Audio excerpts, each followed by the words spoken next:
what I try to do in the books is apply ancient wisdom to life in a practical way. And I think the idea of stillness, that concept of stillness, it struck me as like when you remove ego, stillness emerges. You need stillness to overcome these kinds of obstacles. So it's sort of the glue that went unsaid in the other books.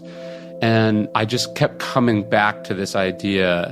And when you look at really great people, whether they're athletes or generals or just like a wise person that you met or your grandfather, what they all seem to have is that operating on a different plane. And what's interesting is that basically, and this is what inspired the book, is that like basically any and all of the ancient schools talk about that idea, that concept of stillness in their own way as the sort of the end goal of what we're doing. That's Ryan Holiday. This week on the Rich Roll Podcast.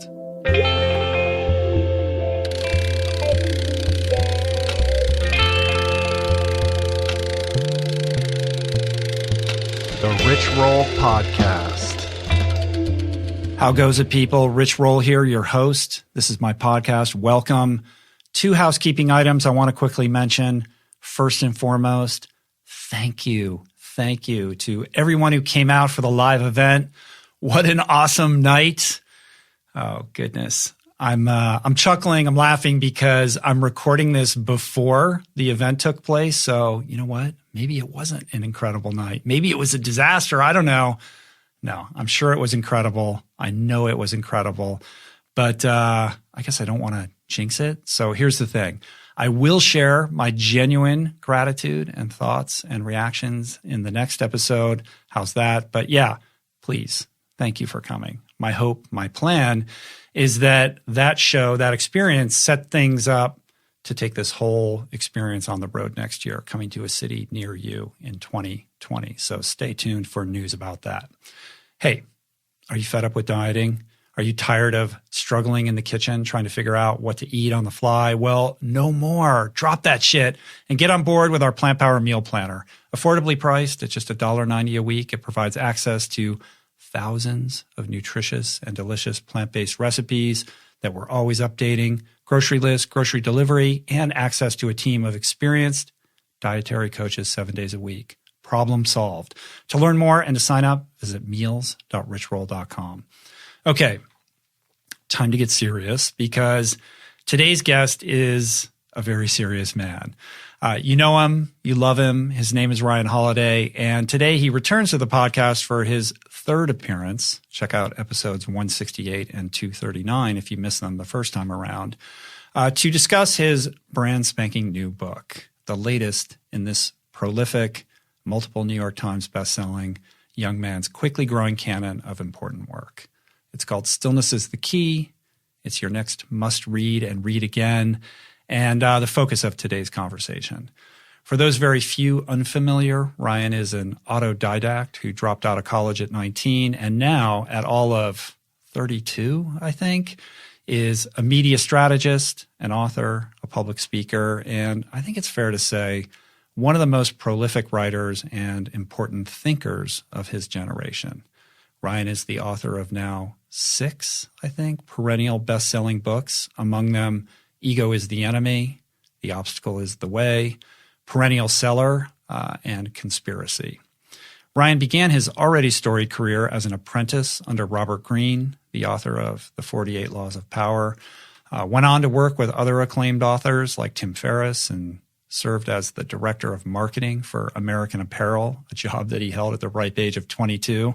And when he's not writing books or opinion pieces for The Observer or Thought Catalog, Ryan oversees Brass Check, a consultancy firm that advises New York Times bestselling authors like James Altucher, Arianna Huffington, and Tony Robbins, and corporate clients that include Google, Creative Live, Complex, and Refinery 29. I have a great fondness for this human and a few more things I want to say about him before a conversation I think will profoundly impact how you think and feel about mindfulness. But while we're on that subject, mindfulness, stillness, A great place to start with is Calm, the #1 rated app for meditation. With Calm, you'll discover a whole library of simple, easy-to-follow guided meditations on themes like anxiety, creativity, and focus.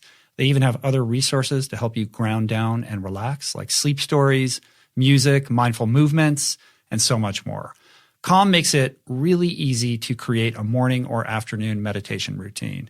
You can set reminders within your Calm app that will notify you to meditate every day at the same time, helping you solidify a mindfulness habit.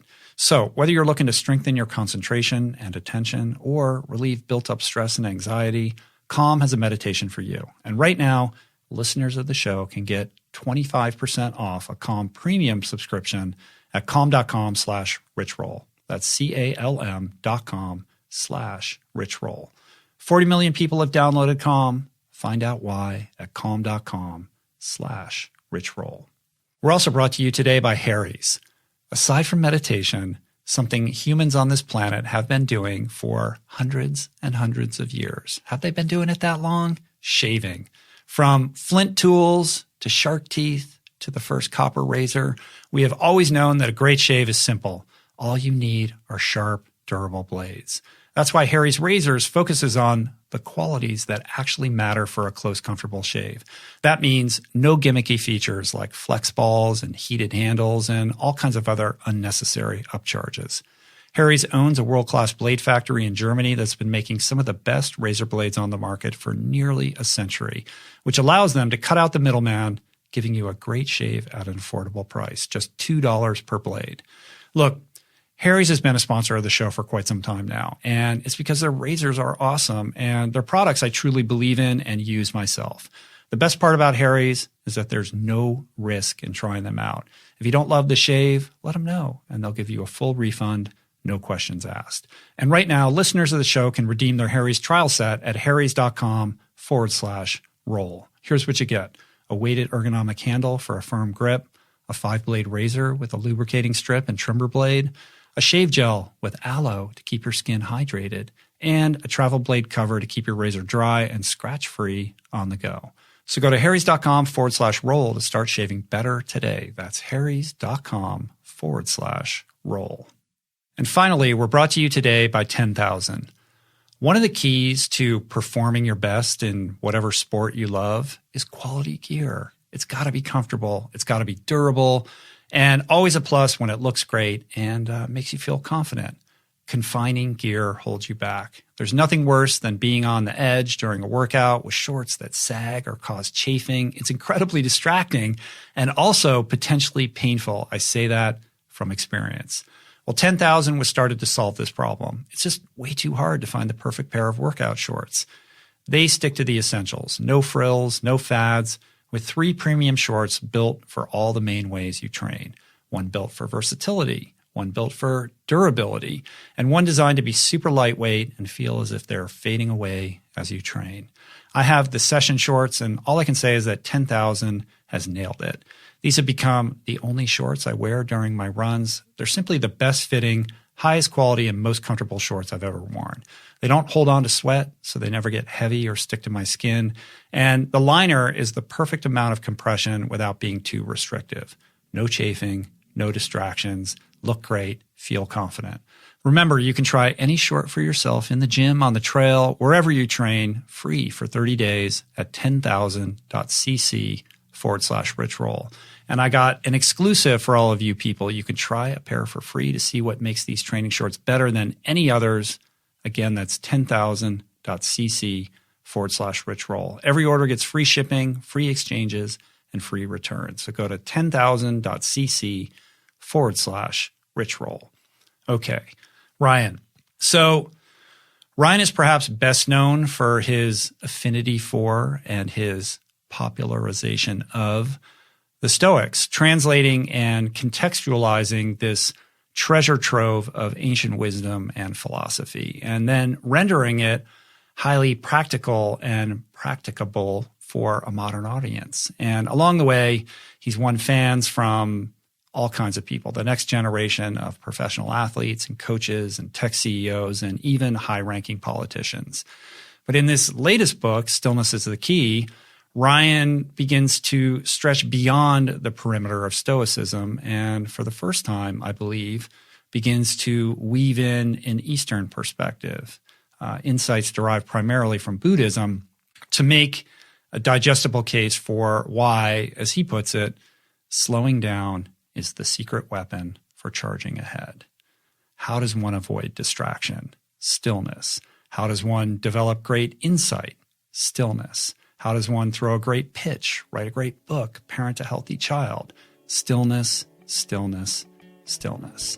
So that's what this is about, the incredible power and practicality of placidity in our increasingly turbulent, tumultuous, reactive, distraction monopolized lives. Here's Ryan.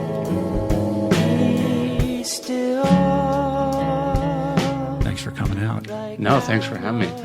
I feel like we've done 4 or 5 podcasts, and then I realize you've only been on the show once. Is it once? I thought it was twice. Maybe I think it was twice. No, you're right. Yeah, I think it has been twice. But it does feel like I don't know, we've talked a lot off the microphone. So, which is like the opposite I have with most people. I feel like I only get to see them during podcasts, and it's the only time we talk for like 3 hours in a row. Your entire relationship with somebody is based on recording podcasts, which is increasingly my relationship with my wife. You know? Well, that's what I liked about the one that you did with your dad. I was like, I've never had that conversation with my dad because you never would. You would do it. You never do it. It's something that we probably think a lot about. Like, oh, when's that day going to come? And I'm going to sit down. I'm going to, we're going to have a scotch and talk about your life. And that moment never really arises. And it had occurred to me that I wanted to do that, and there's something about putting a microphone in front of somebody that creates a formality and a structure that kind of allows that to transpire because it forces the person to actually think about what they're going to say, with the idea that I would probably never share it. Yeah. But then when he wrote the book, then it was like, okay, we can do this. Yeah. And I appreciate all the support and the help that you've lent to him in his book. It's super meaningful. I told you I would have done it anyway because I thought it was a really good book and I thought it was important. Yeah. It's funny you told me the story of meeting my dad when he showed up at one of your book signing things, and he just like rolled right up to you right before you were supposed to speak, right?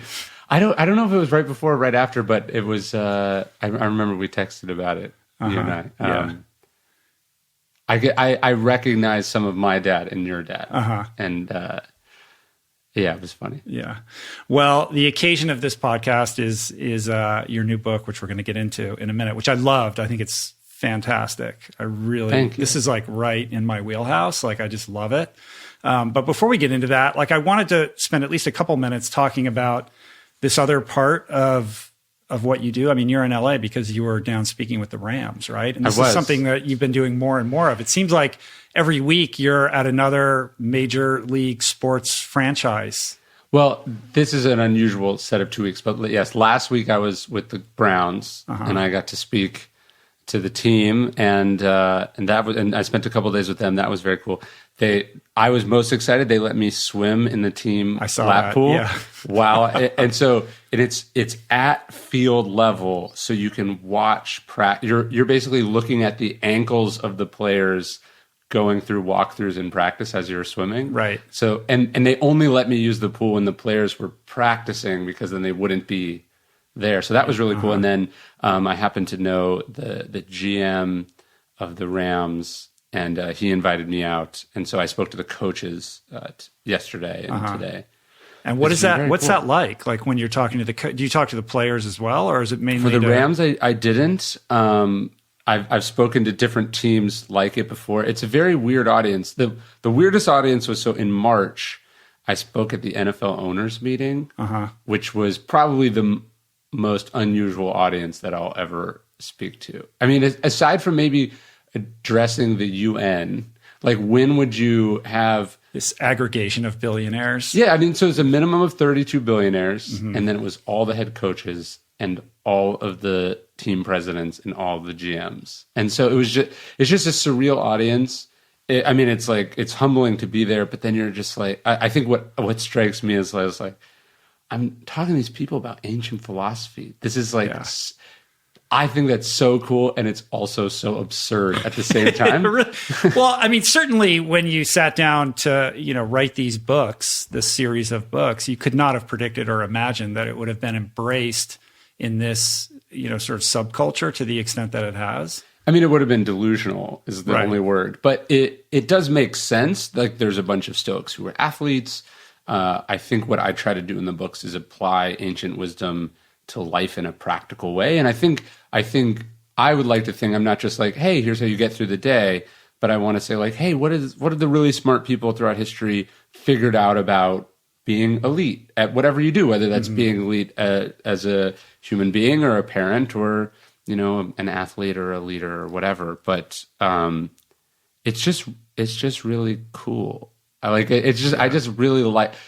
I like talking to all different audiences, but it's certainly much more interesting to address a sports team that you've watched on television that is sort of bumping up against the limits of like human performance, Right. Than it is to talk to an insurance company. Not that I don't like talking to the insurance company, but there's a purity to sports that I'm interested in because, like when you. I don't know, just all the cliches that if a normal person said, you'd be like, that's lame. An athlete can say in a locker room after a game, and it has this Sounds significant. inspirational, yeah. But it is like they really mean it. They're not like bullshitting, like they really are. They really do speak in these sort of like cliches and epigrams because it's. And I talk a little bit about this in the book, but. Yogi Berra had that line, like, it's impossible to think and hit at the same time. Right. So at sports, because your body's doing most of the work, you have to simplify the mental. It's like you have to simmer the sauce down to its absolute essence. And so it's just so simple and straightforward, and there's no, like, irony or bullshit or, posturing in sports. It's just there. Well, I think there's a difference between a group of executives who all want to perform, but fundamentally it's a job, right? And that's different from an athlete. It's their job as well, but the level of receptivity to finding that extra edge to game performance, I think, is probably much more heightened in that community. Yeah, and hearing you say that, I would say the only other group where you're like, these are all the best people in the world at what they do, and they're on the same team would be like the military. Like there would never be, there's no audience. There's no like, hey, these are the 30 best writers in the world, and somehow they're on the same team, sitting in the same room, and you can address them. Do you know what I mean? Because everything else is like one-on-one combat. Like the rest of the world, like my books have spread through sports because like a guy at the thing I talked to today, it was telling me he'd read the book, and I said, how did you hear about it? And he told him, this is not like a high-level guy. This is just a guy. He's like, oh, the GM of this other NFL team told me I should read it. Right.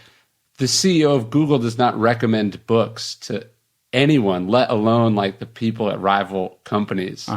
And so there's just it's just a unique thing where you're like, all these people are like on the same team trying to get better together. There's just a coolness that there's no other audience where you get to do that.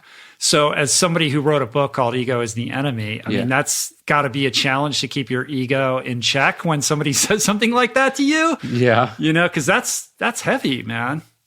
Yeah. I mean, what I try to remind myself is none of these people care. Like they're like, you're just like, you're talking to the players and they're just like, if he gives me something I can use, I'll use him. And then I'll immediately forget who he is. Like, and next week somebody else is coming in. Yeah, exactly. And it's also good to just remind yourself of like success in our field is like the rookie minimum contract in the NFL. Right. Do you know what like you're just like, oh, it's humbling just to be. You're like, I'm in your world, but I'm not of your world. Right. So that's what I try to focus on when I'm there. What is the most surreal experience that you've had, kind of navigating that terrain? That's a good question. I mean, it's like you'll get recognized, like so every once in a while get recognized, like and it's like this is supposed to be going the other direction. You know what I mean? Like that's weird. I don't know. I think The weirdest thing about the sports stuff is every once in a while I'll just get like an email from a head coach or a GM or something, and you're just like, even at that level, these are just normal people reading books and then shooting a note to the author because they like them. Right. Like, it's still pretty normal.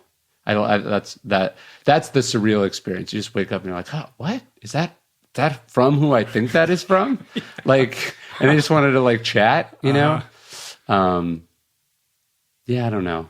It's cool. Well, in addition to athletes and sports franchises, I mean, your writing has been embraced by Silicon Valley, like these other subcultures that are really steeped in that like fine edge of performance, and generally just how to live a more meaningful life and do it in a grounded, strategic, and fundamentally rewarding way. I hope so. Yeah. I hope so. So stillness is the evolution of this process. Yes. And I say evolution very mindfully. Like, I think it really is, in certain ways, it's a synthesis of your other books. And it's also, a very natural next chapter. And certainly your most spiritual book. Yes. So I'm interested in how you arrived at the decision to tackle this subject matter and why this became your next book. Yeah, I mean, I think stillness, the idea of stillness, not like I'm not referring to the book, but the idea of that concept of stillness, it struck me as like when you remove ego, stillness emerges. You need stillness to overcome these kinds of obstacles. So it's sort of the glue that went unsaid in the other books. And so I just kept coming back to this idea. And when you look at really great people, whether they're athletes or generals or just like a wise person that you met or your grandfather, what they all seem to have is that I just am because I'm not a still person. I'm like a high energy person. You probably hear it through the microphone. Like, I move my arms a lot, I'm like that kind of person. So when I meet someone who's just like, whoa, you're just like operating on a different plane. Yeah. That like unflappable, calm, groundedness. It almost seems archaic because it is so rare that you now meet somebody of that kind of stature. Yes. And what's interesting is that basically, and this is what inspired the book, is that like basically any and all of the ancient schools talk about that idea in their own way as the sort of like the end goal of what we're doing. Yeah. It's a consistent thread that you'll find in every philosophy and every religion fundamentally, which is something that you explore. Like Stoicism and Epicureanism are supposed to be opposite philosophies. And yet like the Stoics talk about apatheia and the Epicureans talk about ataraxia. Yeah, I wrote down all those words. And I can only pronounce a few of them myself. Aslama, Hishtavut. Yes. Samatvam. I just went through all of them to record the audiobook. But I was just in those two, it's like, wait, these are opposite philosophies. They have the same idea in basically very similar words. You're just like, whoa, how does that and then you realize, oh, that's just what we're all working towards. Everybody is trying, everyone wants to be calmer and more in control and less like heart beating out of their chest at the whim of their emotions or insecurities, and that we need it not only at like the personal level, but also we know that's where our best like professional work comes from. And so I was just fascinated with that. And it's also something I have no natural inclination towards. Right. So I also try to write for what I'm reaching towards. I wasn't writing ego is the enemy because I don't have an ego. It's like the opposite of that. And again, you make this conscious decision to not really inject your own personal narrative into the narrative of the book. I mean, you have the epilogue at the end where you tell a little story, but other than that, you really remove yourself from it. Yeah, my editor disagrees, but my regret on ego is that that I'm even in that book. I would rather not be in either. Yeah, I don't want to be in there at all. What is that? I don't know. I think there's a certain timelessness that comes with removing, like it becomes a text that will withstand the test of time, perhaps a little bit better if you take your own. That's what I think. I think it helped the book in the short term. And then every year that goes by, it feels a little weirder. Even because that's not where I am. Like it feels like it dates it to where I was when I was writing it, which I get, and I've heard wonderful things from people who appreciate that. But I don't know. I did write the books, but I almost could read them and enjoy them because I feel like what I'm doing is channeling and explaining other people and other people's ideas primarily, and I'm just arranging them. And they're all things that are part and parcel of what it means to be a human struggling. So no matter how far down you are this path or where you are in your evolution, we all stumble, and it's always going to be relevant to be able to go back to something that you're struggling and find a passage in one of your books that's going to be apropos. Yeah, and that was another thing. You asked me, how do you prevent this stuff from going to your head? I've realized too, like someone every once in a while, like actually this happened when I was at Cleveland. Like one of the coaches showed me his copy of of Ego, and it was literally like 100% underlined. Like he'd gone through it multiple times, 100% underlined, almost every page, folded. And there's a moment where I go, oh, wow, I can't believe I did that. Like, and I was like, because I read books and I do that to books, and here's someone doing it back to me. And then I realized that's actually the same fact. This book is an accumulation of all the things that I underlined in other books. So of course it's filled with underlines. It's not like he's underlining these brilliant original sentences for me. He's underlining the quote that I had underlined in another book and then built my book around. Do you know what I mean? Yeah, I understand that. I mean, your role, you're very clear in your writing, and it makes, these ideas, which are difficult to grapple with, very digestible, but you're almost beyond the actual prose, like you're curating a way for people to emotionally connect with these truths by choosing which stories best illustrate them and trying to find stories that also will withstand the test of time. Yeah, and like I think some people think like there's actually a note I get from my editor sometimes where she's like, people don't know who this is. And I'm like, what do you mean? I'm referring to them by their first name or something because like I'm so familiar with that work. I just like assume like everyone's heard this story like 30 times. Yeah. Well, this goes back to my theory. I don't know if I've actually told you this. Okay. My Ryan Holiday theory is that you were born out of time. Yes. You should have been born, like, you're a guy who should have been storming the beaches at Normandy. I'm glad that didn't happen. I'm glad I didn't have to. But you have the sensibility of like the great generation. You know what I mean? You're very interested in history, and you're fascinated by things that like my grandfather was that are increasingly rare for somebody of your age, which makes you like kind of pleasantly anachronistic. Yeah, almost, sure. Do you know Jordan Harbinger? Yes. So, I'm going to pull it. I know I'm delaying, but so That's all right. This is like how you, this is also how you get cut down to size, which is always good. So I was telling him about the book or something, and he this is what he said. Let me find it. It was so good. He said, I was like, hey, do you want me to send you the new book? And he's like, oh, I think I heard about it. He's like, is that the book that includes famous historical personalities and how they applied Stoic principles to hard times or something like that? And I was like, and he was like being nice, but I was like, oh, like, was that just like a super sick burn of like summarizing like my entire career? Because that's like all my books. You just described, like, is that the one where you tell stories about famous people filled with lots of quotes from other famous people? And I was like, yeah, you're right. That's what I do. But in this book, going back to the evolution, like you can't tackle stillness without dipping your toe in Eastern philosophy, right? So this is like your first venture in that direction. That was all new for me. Yeah. Yes. And in the Venn diagram, there's a lot of overlap in how these ideas are synergistic.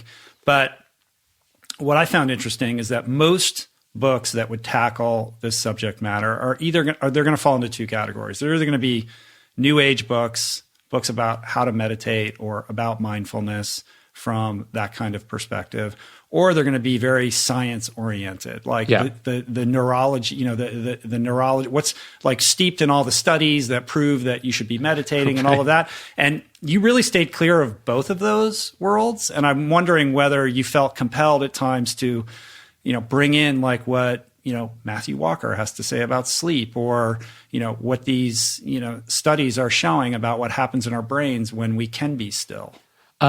Totally. It was a weird thing. So you have Dan Harris's book, Meditation for Fidgety Skeptics, and I love him. I think he's great. But like, even that, it's like, even though you're saying it's for fidgety skeptics, it's for people like you or me, I think most people are like, nope. You know what I mean? Like I don't even know, does the word meditation even appear once in this book? It appears in passing, but on purpose, I never say you should meditate. Right. One, because I don't. I just can't do it. But I've you'd rather tell a story about Churchill and how he likes to go on long walks.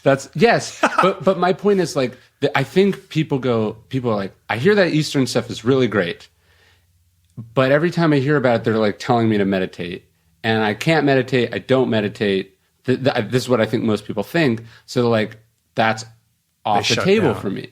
And I think what I try to do in the book is there's a whole bunch of really great stuff from the Eastern people that you can benefit for well before you have to like just sit quietly with your own thoughts or no thoughts. Yeah. And the other thing is like, I think like the truth is we live in the West. And so I think one of the reasons that the Eastern stuff doesn't work for people is that it seems like it's for a totally different world. And so what I wanted to do is go like, how can I apply the Eastern insights in a Western like format? So it's like we learn by stories.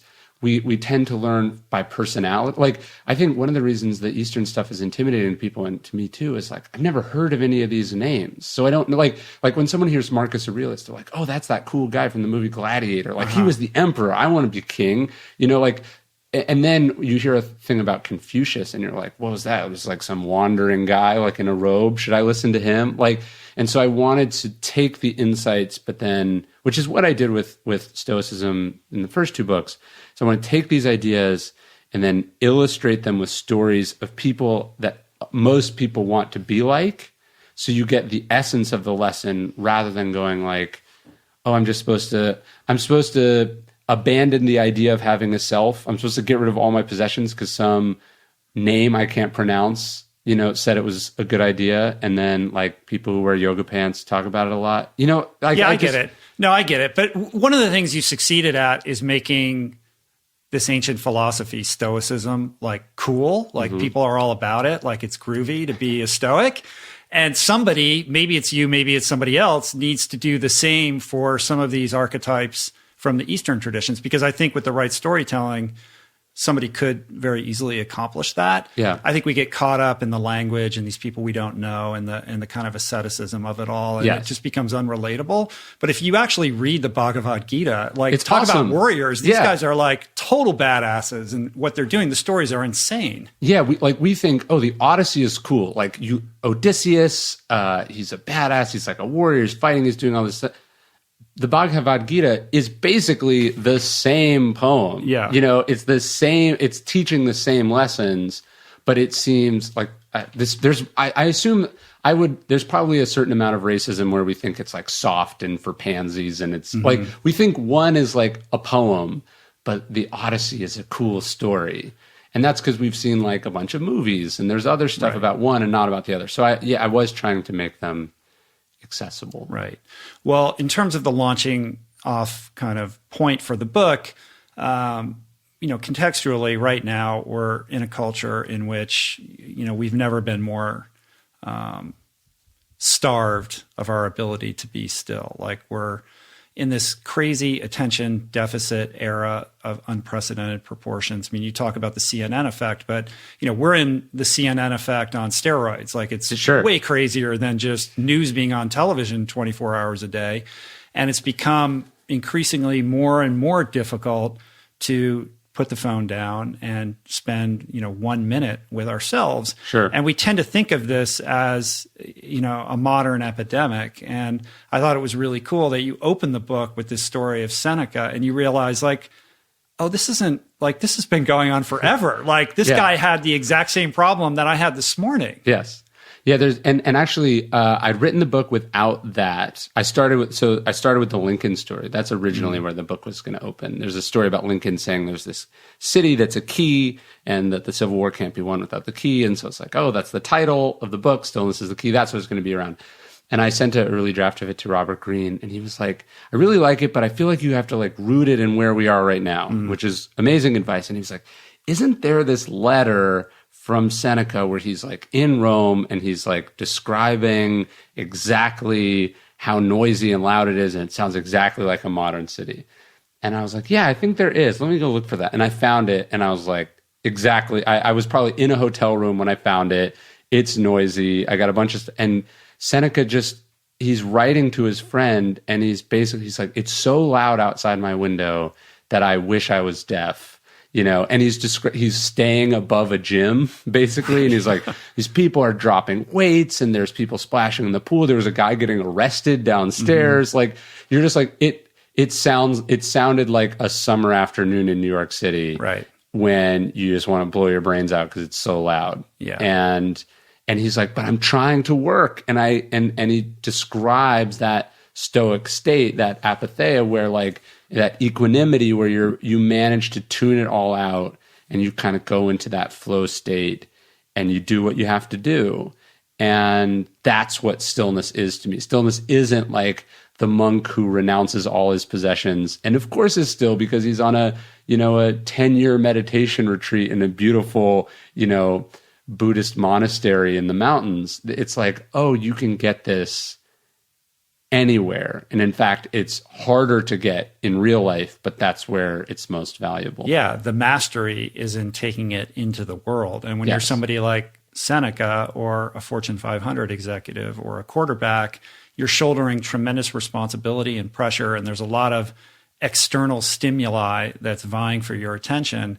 And the mastery is in trying to figure out what's important and what's not, and being able to focus on what is key, actually, in moving you forward on the trajectory that you're here to do. Yes. Yeah, that's exactly right. And that's why the people who can do it either produce this sort of stunning things that take our breath away or get paid all the money because like no one else can do it. It's really hard. And it was refreshing to hear Seneca sort of struggling with this, grappling with it in real time. Yes. Because we think of him as somebody who has mastered these. Well, and what I liked about skills. Seneca's stories, it's not just, hey, this guy has some ability to tune out the noise. Because what if you're sensitive to noise? It's like also his personal life is collapsing. Everything's falling apart. Everything's so he's also going.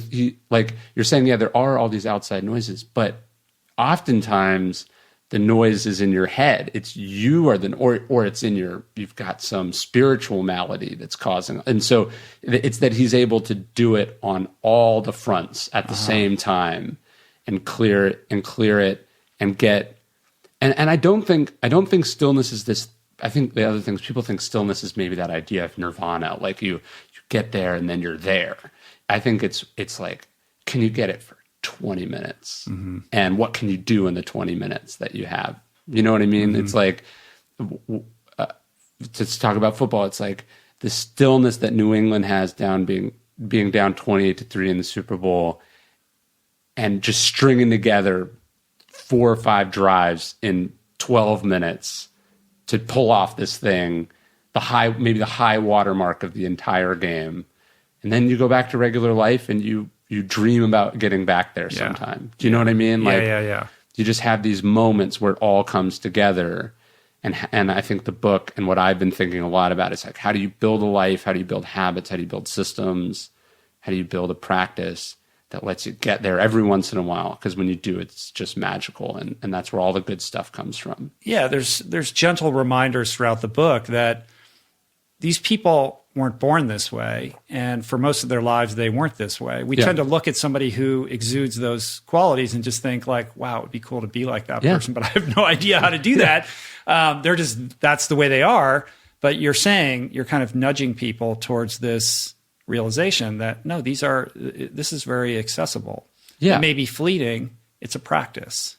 Well, so I tell the story in the book of Kennedy and the Cuban Missile Crisis, and there's sort of no one I think, who embodies what we're talking about more than Kennedy in the sense that he got there and yet also was the opposite of there all the time. And then also, like, when I think about writing that chapter, like, you and I went for a run in Malibu, like, almost exactly a year ago, as I just read all the stuff and I was trying to put it together, and you and I were talking on a run, and I would say a good chunk of that chapter came together from us doing some sort of physical activity, talking. Like, that chapter wasn't like that just magically came to me and I got it right the first time. It was like, it was just a bunch of different sort of flashes of getting there through different things. Like, and it came together over time, and I shaped it, but it wasn't. It wasn't a function of willfulness. It was more a function of letting go, which is another big theme in this book, like surrendering and, finding the ability to be present so that these ideas can, like, congeal in your mind and present themselves more fully formed. Yeah. It wasn't like some sprint of genius that I pulled out this chapter. It was like a lot of quiet time reading, and it was time doing this and time doing that, and times just sitting there and just putting in the work, and eventually you get there, and hopefully there's some insight that resonates with someone and helps them do something. A lot of note cards. A lot of note cards. What do you do with the note cards when you finished a book? So they all get scanned in case there's a fire, and then I lose them, and then they're there. It's like that book is the raw material, or that box of cards is the raw material. And I mean, they're all just sort of not displayed, but they're sitting there in my office. And it's actually really good because it's like, I remember what I do when I look at those boxes. Because now I have, for each one of these, each one of my books is like this box, is their own box. It's like, I remember taking that box out of the packaging, and there was nothing. And that's what a book is. A book is filling that in. Yeah. So there's a tactile element to it. Yeah. Or it's just like, it's a manifestation of the process.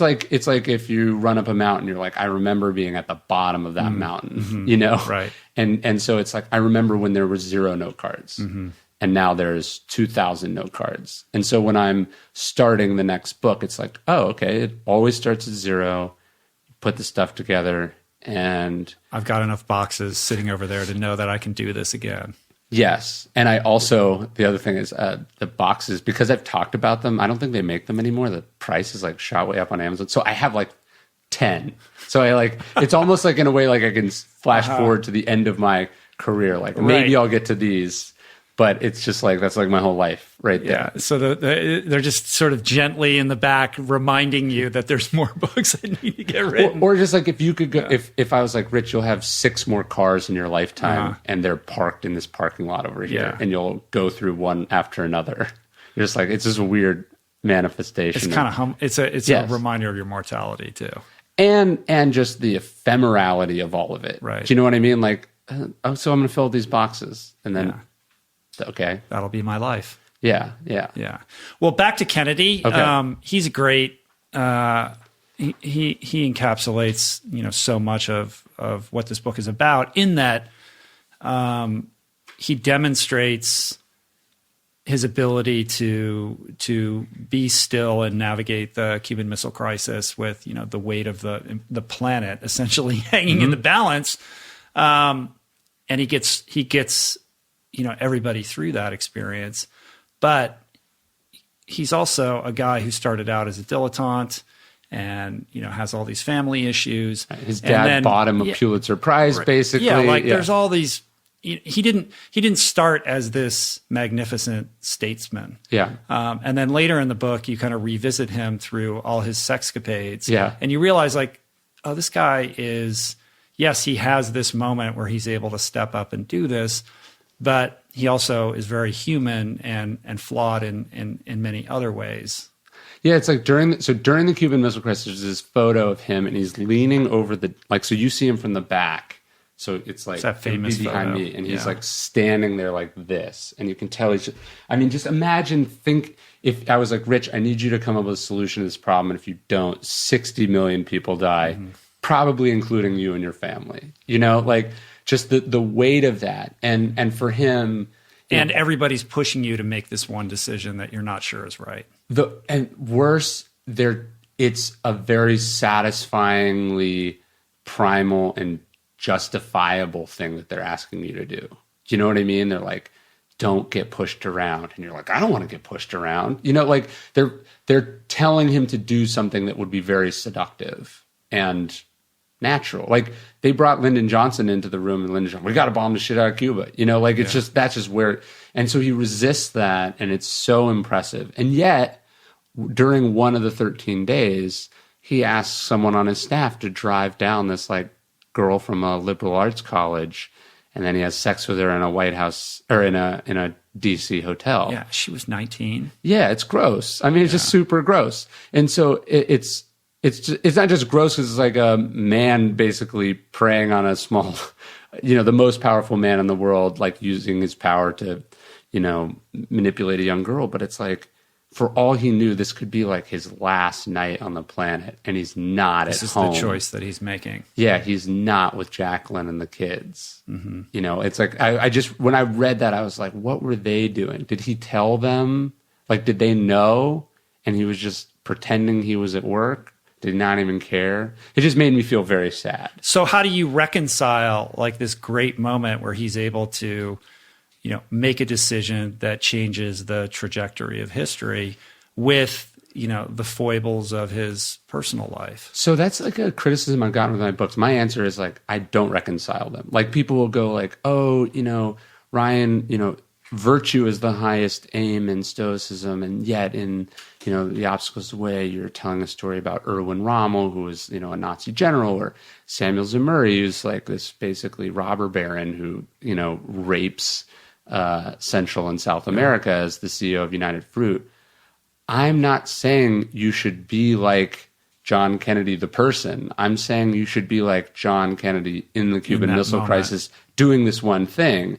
In the same way that when you draw an analogy to something, you're not like, or if you say like, oh, this person's fast like a horse, you're not saying like, also, they just like shit uncontrollably all over. Like it's not a complete analogy or metaphor. It's the capturing the essence of this one thing in isolation. The idea of the book is like, here's a bunch of people doing the right thing in the right moment. Can you as a person put them together? Like, can you put the goodness of Kennedy here and the goodness of so-and-so here and the goodness of so-and-so here, and avoid the trap that Tiger Woods fell in, so the idea is like, can you grab a collection of all of the virtues of these people and avoid the vices that either them or other people fell prey to, and come up with like a new combination? Yeah. Well, I think it was a good and important choice to show the rounded humanity of these people, because if you only show the good thing, then you are opening yourself up to that kind of criticism. And we're in a culture right now where, we're judging everybody on their worst actions and deciding that they need to be erased from the record forever. Yeah. And look, one of the reasons I liked Tiger, I learned this from Robert Greene, is like, you don't just show people observing the laws or like what you're trying to say. You also show the costs or the downsides of violating them. Right. Like in the 48 Laws of Power, it's observance of the law, transgression of the law. Like you're showing both. And so someone like a Tiger Woods was someone who had this intense mental discipline, but had a spiritual bankruptcy. And the idea is that if you only have one and not the other, it gets you pretty far, but eventually it all collapses under the weight of its own hypocrisy or contradictions. The Tiger Woods episode in the book, that's probably the example you spend the most time on, the most number of pages on. And I think it requires that because there's so many chapters to that to really understand it. But you go into it, if I'm not mistaken, it's in the spirit section, right? Yes. You divide the book up into basically like mind, body, spirit. Right. I think the spirit section could also be entitled daddy issues. Yes, of course. Pretty much all these people have like huge issues with their dads. Yeah, sometimes it's a mommy issue, but it's mostly dads. Dad. Yeah, with these guys. Kurt Vonnegut is like our mom and dad, they screw us up or something like, it's like they try, but it's all their fault. Right. And there were certain aspects of Tiger's story that I didn't know how intense that was with his dad. Oh yeah, I think, and this was a different media environment than we live in now, but I think we all sort of bought into this myth that like, oh, Tiger Woods just had like one of those hard driving like show parents, and it's like Tiger Woods' dad may have been a psychopath. It's like Tiger Woods' father was deeply abusive, was like Michael Jackson's father level bad. Even that we go like, oh, he was, Michael Jackson's dad was bad. It's like, no, Michael Jackson was like a horribly abused victim of a monster, essentially. Yeah. And it produced this great champion, but then we all saw, the wreckage ultimately that was manifested by that. It created a very fragile champion. Right. And then we have the great comeback also. Which is not in the galley. It's fixed in the right. Yeah, I noticed that because I have the galley and I'm reading it and I was like, oh, I wonder if he's going to get to 2009. And you kind of mentioned 2009, but you don't go into detail on it. So in the final book, there's more. Well, I captured the downfall, and then it was nice to see him winning that major, and the first thing he does is hug his son at the end of it. Yeah. So actually, in the galley, it's a little bit more depressing because it's like a story with no redemption, and I do like that he redeemed himself. So I think it was missing a 5% change that it was able to dial. I mean, it's great that he won. I think people are now willing to gloss over just how dark and bad it was, which is, We do the same thing with Steve Jobs. We go, oh, he came back from getting fired from Apple. And it's like, yeah, he was horrible. He should have been fired from Apple. And probably on paper, it was crazy to bring him back. The Tiger Woods story is very dark and, yes, very driven by daddy issues. Yeah. Well, from a very top level, the book really, when you are trying to drive the reader towards this understanding of what it means to be still and the importance of stillness, it strikes me as really this journey to learn to turn inward and really crowd out the externalities. It's the externalities that create the confusion and the stress and the anxiety and the competitive nature and the measuring and all of those things that prevent us from being clear on what it is that is ultimately driving us. I think that's true, but I think maybe that's something that Eastern philosophy people misread in it. They go like, oh, okay, like I got to eliminate noises. I got to eliminate distraction. I got to live a quieter life, blah, blah, blah. It's like Tiger Woods had like a monk-like obsession with golf, but was so broken spiritually that it wasn't like noise in Tiger Woods' ear that was making him unhappy. It was the voice inside of his head. You know what I mean? And so I think you can fix it's. I'm trying to say you got to attack it from all angles. Like if you have mental discipline, but then you have this deep insecurity inside you that's gonna never feel like you're enough. In a way, almost your mental discipline is your worst enemy because it's just going to be. You think like, oh, if I win a Super Bowl, I will be happy, or right. Dad will love me if I become a billionaire. And actually, you have the Michael Jordan example of that famous speech that he gave. Yeah. And then also, it's like you have those things, but you eat terribly and you don't take care of yourself physically and you have bad habits. It all feeds it. There's no like one magical thing you do when you have stillness. It's this like process of getting there. Right. So if you're very mentally sound and disciplined, but you don't take care of yourself physically, or you have like you have all kinds of crazy emotional problems, synergistically, this is not going to work. It might work towards a short-term goal, but as a life. Yes, exactly. Look at all of these things. Yeah, so it's like, your concentration helps you become a great artist. But what's motivating you to become a great artist? It's the sense that, if you're famous, now you matter. Or that if you get accepted by this cool crowd, now you'll feel good about yourself. But then it begs the question of, who are you without those things, right? Like you talk about Kenzo, the archer, and, this idea of like letting go of hitting the bullseye, being detached, like holding on to things loosely, and then trying to figure out how you square that with, well, if I want to be a champion, like I've got to be, my eyes have to be on the prize. Like I've got to be driven in some respect. And it's this balance of those two things. Yeah, Billie Jean King, the tennis coach, she was saying is like, so what makes you a great athlete is your relentless desire for improvement and never being satisfied with the current state of your performance. The irony is that that is obviously the attitude you need to become the best, but it is also antithetical to enjoying your life, right? To not only enjoying being the best, but to even acknowledge that you got to the top and you are the best. You know what I mean? Right. Because you're focusing on how much left you have to do or how bad you feel after that. Like you're never going to feel good because you have this quirk in your brain that makes you always focus on what's wrong. And, it's when I wanted to be a writer, like it would have been like, oh, I could have a book that's making it. And then quickly your mind's like, oh, well, actually, like, what if it was a bestseller? What if it sold 1 million copies? Or what if you had a whole bunch of books? Or, what if you won this award? Or what if, like the idea that even one, like if you told me at the opposite, or the outset of say obstacle, that one person in professional sports would have read the book, I would have been like, done. That's success. I'll settle for that. I accept your offer. That's it.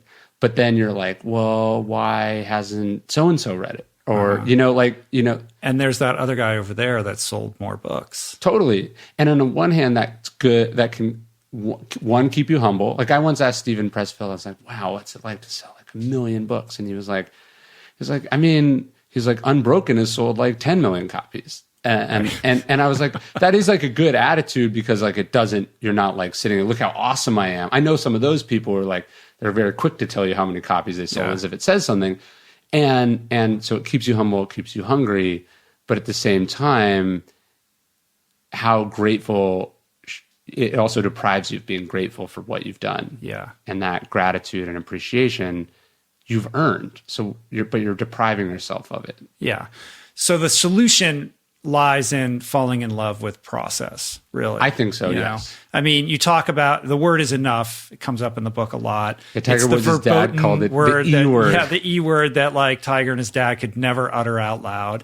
That leaves him, incredibly unhappy as a human being. But then you bring up the example of Heller, who writes this amazing book and then goes on to continue to write books and kind of lets it go and is happy with his circumstances and yet still very productive.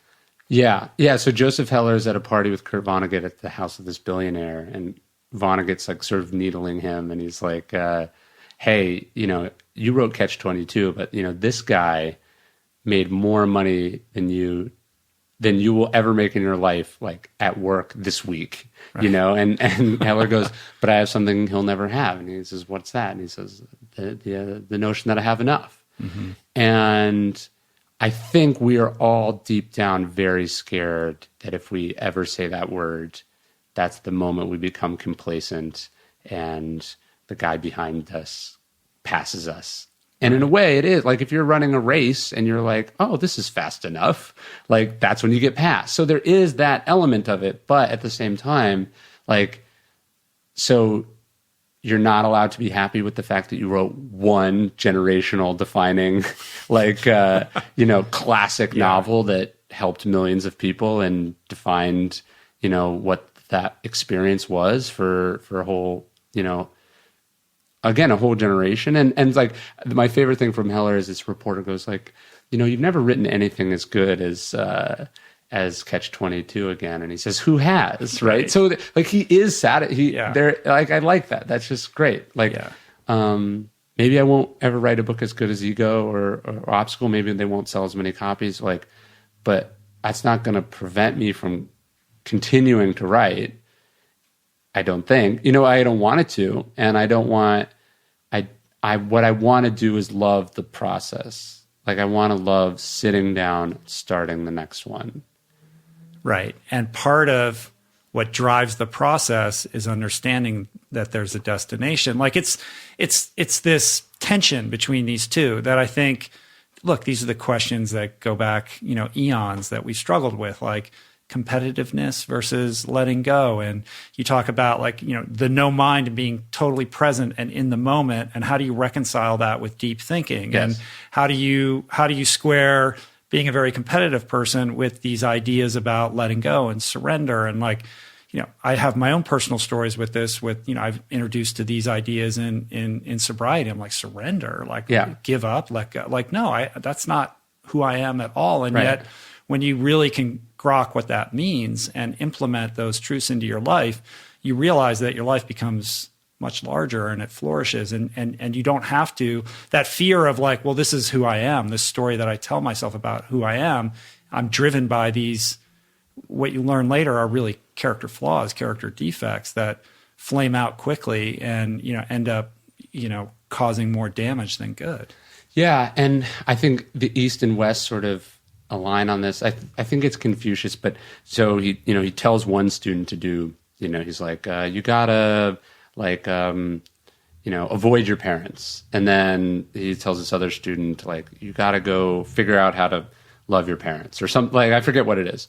And this other student's like, but you just told them to do opposite things. And he was like, one student needs X and the other needs Y. And I think what I like about Eastern philosophy that I think Western philosophy is less explicit about is just this sort of embracing or tolerance for paradox and contradiction and absurdity. Do you know what I mean? It's just like these Zen koans. Yeah, they're supposed to be confusing. I think that's what I think enlightenment is this maybe it doesn't really mean anything. It's the idea that there is what one hand clapping is. Maybe it's just maybe what enlightenment is sitting with that a long time and going maybe this is a trick question. Right. Or something. Well, with Stoicism, there's an inherent practicality and applicability. You can read that and you can immediately implement these things into your life and improve your quality of life. But the Eastern traditions are much more ephemeral, right? And perhaps that's, where it gets frustrating and that's why it's not as cool as Stoicism, because I think it's demanding more of people. Yes. Because you really have to, reckon with these things in a deeper way to really get to the point where you can even understand what they're trying to communicate to you. Yeah, and Kenzo, who's the archery instructor in the Zen and the Art of Archery, I think he would have these Western students and they were like, show me how to do this. I want to get better at this. And I think part of the reason his instructions were so vague and contradictory and weird was it was a overreaction to that idea that this is the 5-step process for becoming a master at archery. You know what I mean? And becoming a master at anything, really. Yes. Basically he's saying master yourself before you even think about what the arrow, where the arrow is going to go. You have to become somebody who knows how to be present, who knows how to, remove distractions from their lives, who knows how to focus deeply. All of these things are things that you have to devote your entire years and years and years to get good at. And that's that, I think, a big part of it is just surrendering to whatever the master is telling you. And that's the hardest thing. It's the student, it's almost arrogant, when the student's teacher, teach me this, and I think what that sort of Zen Buddhist sort of archetype is you don't tell me what to do. I tell you what to do. You know what I mean? It's, I think, and that's where that higher power idea comes in too. It's oh wait, you're not in charge. Fundamentally accepting that you're not driving the process is driving the process, and you have to submit to that. And I think it's not. I don't sit down and go I'm going to grab a book here from brute strength. It's no, I'm going to open myself up and I'm going to follow the steps, and it's going to ensue if I'm patient enough and accepting enough and vulnerable enough. Yeah, to have an open mind, to be teachable, to be able to get into that, Fred Rogers childlike state where you're able to hear something that might be at odds with the way that you see the world. Yeah, for sure. I think the idea of, it was interesting that you brought 12-step into it. Did I get that right, by the way? You did, okay. Yeah. I mean, it's tricky to communicate what that's all about. And it took me a really long time to really understand what that was about. But I think you're very accurate in the sense that a lot of people are reticent to go into that community because of their hangups around, the word God and what it means to, accept that there's a higher power. And truthfully, there is no religious strain in it whatsoever. It's just asking you to believe that something is greater than yourself. Yeah. And addicts by their nature are control freaks, and they, have strong opinions about how they see the world. And a lot of them are emotionally damaged and have hangups around the church, et cetera. But all it's saying, like, you could be the most anti-religious person of all time. But what I always say to people who are struggling with that is like, listen, you for the life of you, you can't stop drinking, dude. Yeah. So clearly you can't control that. And you go into this group and there's all these people here who figured out how to do it, and they've been doing it for a little while. Like, maybe they know something you don't. Like, they're your higher power. Yeah, they can be. You could just look at them and say, this group consciousness has more strength than I do. Yeah, and I just think it's such an epitome of the addict mind and of our mind as it's like, okay, so you enlist in the army, and the drill sergeant's like, shave your head and make your bed and blah, blah, blah. And you're like, well, none of these things matter. You're like giving them your opinion. Like, this is a 300-year-old institution that's created the greatest fighting force in the history of mankind, that's done all these things. And you, this person who's thought about it for 8 seconds, who's never done anything in their life, is convinced that you know better. Right. And I think I think a huge part of it is just it's almost the fact that it's a hard thing to do is what makes it so powerful. And it's like that's the initiation into the fraternity. Like, are you willing to do what we say? I think there's a part. I think that works in that sense. Yeah, it requires humility. I mean, the analogy in 12-step would be, you walk in and they're like, go make coffee, sweep the floor. Like, here you have a commitment. You have to say hi to every person that walks in the room. And you're like, what does this have to do with not drinking anymore? Yeah. It's like, don't ask questions, just do it. And I struggled with that for a long time. And when I was so broken that I just let go of all of that. And I just said, just tell me what to do and I'll do it. Yeah. My life changed. Yes. And I think a big part of that is just being malleable and teachable. Yes. No, I think that's true. And and it's the willingness to ask for help, and also, perhaps even more powerfully, the willingness to accept help. And look, I'm still an atheist. I can't get my head around the idea that there is a God, particularly like a Christian God. Like, I just have trouble with it. But at the same time, what I struggle with, what at least keeps my mind open, and then what sort of inspired this chapter is, it's like, but basically every person that I admire that's ever lived for almost all of human history, they were able to wrap their head around this. Like, why am I better than them? Why am I smarter than them? I can't, that can't be right. Do you know what I mean? So where does that leave you? It leaves me with at least the, like, it definitely makes me go from atheist to agnostic, right? Which I think is a big step, right? Because atheist says, like, I know there's not a God. Agnostic says, I don't fucking know. Right. You know what I mean? So I think it at least gets me there. And then there are moments where I can go, like, this is just all incomprehensible. There must be something. Do you know what I mean?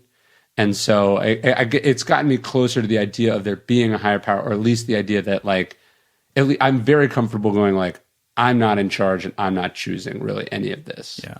And so how do you think about that with respect to stillness, like somebody's connection to their form of faith? And I mean, I find it doesn't strike me as a coincidence that the stillest people are all the ones, and not religious in the fundamentalist sense. Those are probably the most miserable people, and they're probably compensating for the intense doubt and self-loathing that they actually feel. But the people who undergo the Jesus on the cross in this horrible pain, asking for forgiveness for the people who inflicted it on. I mean, that's just like incredible to wrap your head around, or just the sort of the prayer, the person falling to their knees and praying when the world is, the weight of the world is on their shoulder. I just find that to be so beautiful and inspiring. And it's like, how do I get there? And then going, even back to the idea of the gods, just this idea that like, oh man, there are these things happening that are beyond us, and that we are not the central driving forces of our lives or the universe. I can get there pretty easily. The Stoics had this idea that so the logos, which actually means the way in the Bible, but it predates Christianity. Marcus Aurelius is ideas that we're like a dog tied to a cart. And so like the dog can fight against the cart, dog can lay down and be dragged by the cart, or the dog can run alongside the cart cheerfully. I can get there. Yeah. Well, the example from the book that springs to mind is the astronaut who looks at Earth, when he's orbiting, and extrapolating on that idea. The more you kind of look at, the magnitude of the universe, or when you drill down to the tiniest subatomic particles, like stuff gets crazy. Like our brains can't even begin to understand what's happening. And for me, like that's where I can find a healthy place of awe and wonder, and that place of humility also. Like we don't, maybe someday we'll understand this, but maybe not. Maybe it's beyond our mental capacity to fully grasp. And rather than that making me uncomfortable, I actually find comfort in that. Mm-hmm. Yeah, I mean, I read this book a couple years ago, and it was talking about like basically like the history of like extreme weather, and it was saying that like we basically didn't know what a tornado was until like right around the time of the founding of America, because they don't really have tornadoes that much in Europe, and it's like sort of an American thing. It's like a Midwest thing basically, but like so there would be these reports where it's like all of a sudden like one side of a street was destroyed and not the other side of the street, and you're just like, what? And so when the world was so inexplicable and we had so little science, it was much easier to go like, oh yeah, God did this, right? Like I could imagine like you hear this terrible sound and you run and you hide, and then you come back and it looks like God just destroyed it, smited down the sinners or whatever. It was like, so, and this, you go back further to the Greek or ancient idea of the gods, like when the universe was much harder to explain, it was easier to get there. And so in a way, it's almost a greater challenge, but a more meaningful challenge to seek out that awe and to look at it. And so, I mean, talking about going to space, have you seen like the blue marble photo? Like it's that famous iconic photo of Earth from space. Yeah. It's like that photo was taken in like 1971. Like that's like 50 years ago. For the first time, we saw Earth from not Earth.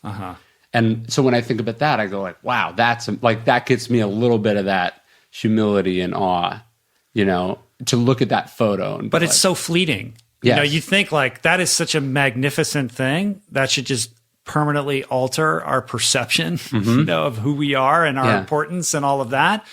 But it evaporates almost immediately, and we're back to our phones and our daily lives. Yes. And, the example that beautifully illustrated that in the book is Abramovich's art installation at Moma, where like 79 days straight, she stares at people all day long. Like, walk us through that. So everyone should watch the documentary "The Artist Is Present" because it's incredible. I think it's on Netflix. But basically, so she's doing this retrospective at Moma of her entire career, and she's a famous, creative but provocative performance artist. And the exhibit is called "The Artist Is Present," and because that's what she is. She's present in her work. So she comes up with the idea of like, I'm going to be present for every day of the exhibition. And she gets a table, not like this, and they sit there, and a line of people, one after another, gets like 5 minutes to just sit across from her. And she just sits there and stares at them in the face. She doesn't go to the bathroom. She doesn't get up. She goes home every night, but like an 8-hour shift. Basically an 8-hour shift, immobile in a chair. And the only thing she gets is between people. She looks down, gathers herself, and then looks up. She gets to go to the bathroom? No. For 8 hours, she doesn't go to the bathroom. And she Yeah. doesn't eat or anything. She doesn't eat. She doesn't do anything. It's like inhuman. They ask her collaborator, it's like her ex-husband, but her former artistic partner, and they like describe to him what she's going to do. And they go, what do you think? And he goes, I have no thoughts, only respect. Which is like kind of like what I think of your Iron Man of Iron Mans. Do you know what I mean? Like, it's like so incomprehensibly impressive that you're just like, wow, okay. You know what I mean? Like, you're just like, wow. You're like, a human did that. Well, I think with her, like when I read that in the book, like, no, I have no thoughts, just respect. I was also thinking like, she has no thoughts either, right. Only respect. Like for that process. She shows up and sits across from another human being and is fully 100% present for that experience. And there's nothing more respectful that you can do for another human being than to give them your undivided attention. And the crazy thing is that, like, even though she's not saying anything, even though none of that is like in the description, like everyone immediately feels it. Like in the documentary, you can watch people, you'd sit down and they would just start weeping because they'd never, I've never experienced that. I mean, maybe I have, but you know what I mean? Like I've never it's probably what people, and I'm not comparing her, but that's probably what people felt being near Jesus. Or it's one of the, like when one of these prophets, and look, sometimes they're mentally ill, that's where they're getting it. Hugging Amma. Do you know about Amma, the hugging saints? No. She's this woman, like this, enlightened, higher consciousness, and she travels the world, and wherever she goes, thousands of people show up and wait in line just to, Sure. And she gives everybody a hug. I've had that experience too. And it's like, whether she's enlightened or not is neither here nor there. It's just somebody who is so present for that kind of experience is a rare thing. Yeah. And then we know that, and yet we live our lives the exact opposite of that. Right. And so I feel like the artistic, the installation is this twofold thing. Like, one, to provide people with a glimpse of what that can be like, that experience, but also to underscore and illustrate the ephemerality of the whole thing, because everyone just immediately goes back to, it lapses immediately, or all the bad behavior that gets manifested in people jockeying for position in line. And well, this one woman, she gets up there and she takes her dress off, and it was clear like she decided not to wear underwear. So that, she planned out, so you can track. Marina is completely present. And meanwhile, this woman spent weeks planning and executing a stunt. And who knows what her intention was. I don't think she was like, I just want attention. But it was like she was the opposite of Marina. You know what I mean? Yeah. And that she was calculating and thinking about the and that's to me what we are most of the time. And so but I think that's the real statement. Yes. In the art in her performance, right? Is to demonstrate that this is what we do as human beings. Yes. And that even, what does it say, that presence for 5 minutes is a life-changing, it's like a ride at Disneyland. Do you know what I mean? It's like, oh, everyone's got to go on Splash Mountain one time. Everyone's got to go see Mount Rushmore. Everyone's got to see the Mona Lisa. It's not, even though any of us could get it ourselves at any moment. Right. We want to pay to see it at a museum and then wait in line and try to distract the person and throw them off. Like our goal is to just ruin it and destroy it. Yeah. Yeah. It's like, I wanted to, scribble on the Mona Lisa instead of just take it in. Right. Or I got to take this is a little smart. I think this is 2010. So it's not, you see people in the audience using flip phones, which I know the smartphone's definitely invented, but they had not consumed, world. Selfie culture hadn't completely. Yeah. I don't know if Instagram might not have existed yet. But the point is, like, it wasn't quite like, hey, let me show you that I did this. But a lot of people were there clearly to just get it off their bucket list. Mm-hmm. Wild. Yeah. So her being this, pillar of presence, somebody who's able to root themselves in the now and this experience of no mind. Let's butt that up against the importance or value of deep thinking. Okay. And how those two things kind of contradict, but also can live complementarily. Well, so I was actually talking to, I don't think it's a problem to say that. So I was talking to Sean McVay this morning, who's the coach of the Rams. And it was, so on the one hand, you want to be present, you want to go with the flow, you want to do all that stuff. And then he was upset about something that he'd seen at practice, right? And I watched him sit there in his office, work himself out of acting on that anger. Do you know what I mean? Like, he was like, I didn't like how we practiced today. I'm disappointed in the team. We're better than this. But instead of, he canceled, I think I can say this. He canceled the team meeting that they were about to have because he didn't want to go in there and unload on everyone. Because it would have made him feel better, but it wouldn't have solved the problem, right? And he didn't have a handle on what had caused the problem and what the solution was yet. And so it's this balance of like, yeah, let's be where your feet are, go with the flow, let go, don't suppress your emotions. And yet also objectively, we know a large portion of our emotions are harmful and destructive and, short term.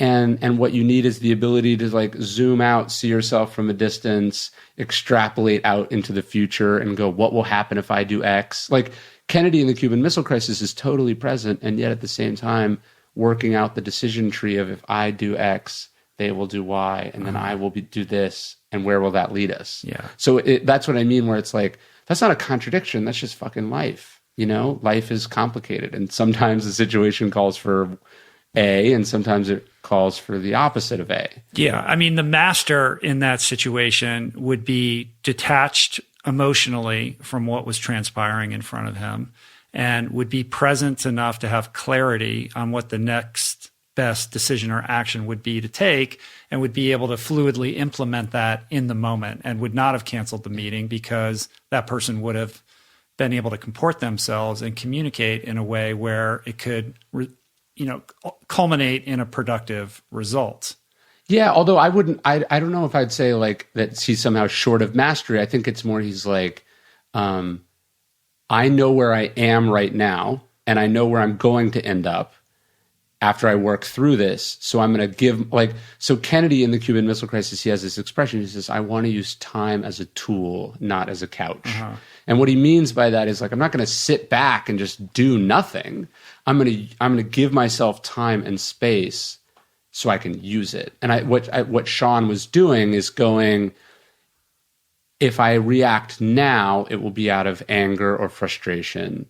But if I can think through this and come to a solution, I can not only solve this problem, but I can also model to my players like the importance of not being ripped around by your passion. He's like, how can I get mad at a player who, objecting to a bad call from a ref, gets a flag and sends us back 10 yards? And then turn around and do that in practice. So the distinction that I see in that is he had the self-awareness to realize that he was not going to be responding productively, but that he was going to be reacting emotionally, right? And that self-awareness was such that he was able to put the brakes on his original plan and not make that mistake. I guess what I'm saying is the master wouldn't have even had to go through that calculus because they would be in a place of, they would have the capacity to respond. And I think the distinction with JFK is he needed to buy that time for himself, but he also realized it would be productive for Khrushchev because he knew that Khrushchev over time would come to a healthier realization about what the next best thing would be. Well, and so two things. Actually, that was something I talked to Sean about, and it was like, one of the things he was frustrated with was how the players had stepped up, that none of the players had stepped up in practice and solved the situation, and that he didn't feel like he didn't want to be the coach that fixes everything. This is what you want a great leader on the field to do. And so the idea that he would jump all over them and tell them exactly what the problem was and not give them time to fix it themselves was actually only compounding the exact problem he was hoping. Yeah, I get it. You know what I mean? Yeah, So yeah. it's like my problem is nobody stepped up on the field in the moment and was like the leader and said, "Come on, guys, let's do this." Right? And he's like, "But what if they do it in the hall on the way to breakfast this morning? It's not as fast as I want, but it's," you know what I mean? Yeah, I get it. And so I think that's really important. And yeah, that is what Kennedy was doing in the missile crisis. He's like, I don't think Khrushchev thought this all the way through. And if I give him some space, he'll come to his senses. I'm not going to let him walk all over me, but I'll let him figure this out. And I'm not going to make it worse. I'm not going to back him. I'm not going to put him in a position where he can't do that. Mm-hmm. And I would guess someone like, Sean has only been a head coach for a few years. He's already one of the most sort of ascendant, promising coaches of an entire generation. He's my age and he coached a team to the Super Bowl. It's incredible. Yeah. But I would imagine him in 15 or 20 years when he's seen this 15 times, that's when you become the master. Right. And you go exactly what you said. You're just like so intuitive. You can't even explain how you knew exactly what to do in that moment. And yeah, it's probably a thing you get. So when you're there and you're observing this, do you say something? Like, are you just watching? It's both. On the one hand, like I'm just a student of all these things. So I love just being a fly on the wall and I'm learning, and I love seeing. It's easy for me to talk about these things, philosophy. It's even easy for me to read a bunch of books on the Cuban Missile Crisis, but I'm never going to be in the Situation Room when that's happening. Yeah. So I'm always, one of the reasons I say yes to speaking things, or I even, I have my company that works with authors and brands, is that like, it's putting me in a position to just see stuff that I can then translate into my writing. And then, yeah, people ask for my advice and I offer it. I don't know how helpful it is, but I just love, to me, like I learn a lot when I go, like I'm talking to them about stuff, which is stuff I know about, but I really am there to see stuff I don't know about. Yeah. I'm still trying to wrap my head around this distinction between presence and thought, in the sense that we have Eastern traditions that talk about, this idea of no mind, like focus on the breath. Like the idea is to, really try to broaden those moments where your consciousness is not invaded by narrative. Yeah. Right. And that provides the space and the calmness and the stillness for inspiration, for correct action, for all of these things, versus what would be more of in the tradition of the Coens, like, let's grapple with these, the mental gymnastics of a very difficult problem to train our brains to learn how to take these right actions. Yeah, I don't know. There's this one sort of stoic, he's almost more of a cynic, but he's just sort of stoic.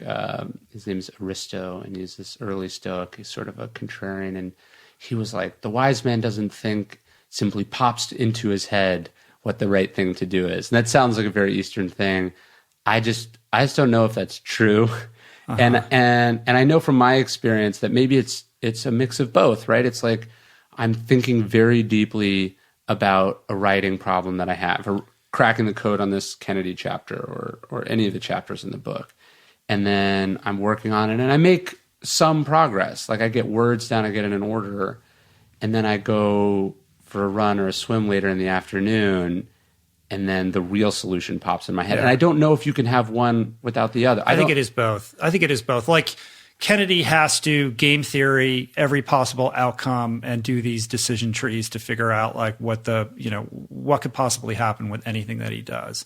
But fundamentally also these decisions need to be a function of a well-honed intuition. And that's really developed through being able to be present with yourself. And he goes swimming during the Cuban Missile Right. Crisis. Yeah. He writes a letter to Swimming's a big thing with a lot of people. I think so. Throughout I think the so. book, He's too. obsessed with water. I mean, he's a guy that grew up on the water, you know.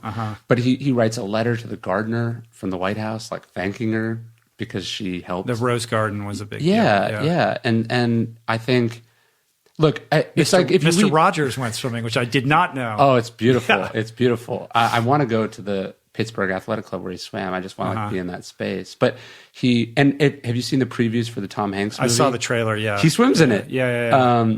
But I think from reading Eastern philosophy, and maybe look, there's parts that are missing from Stoicism that maybe they explain in length in other texts that were lost.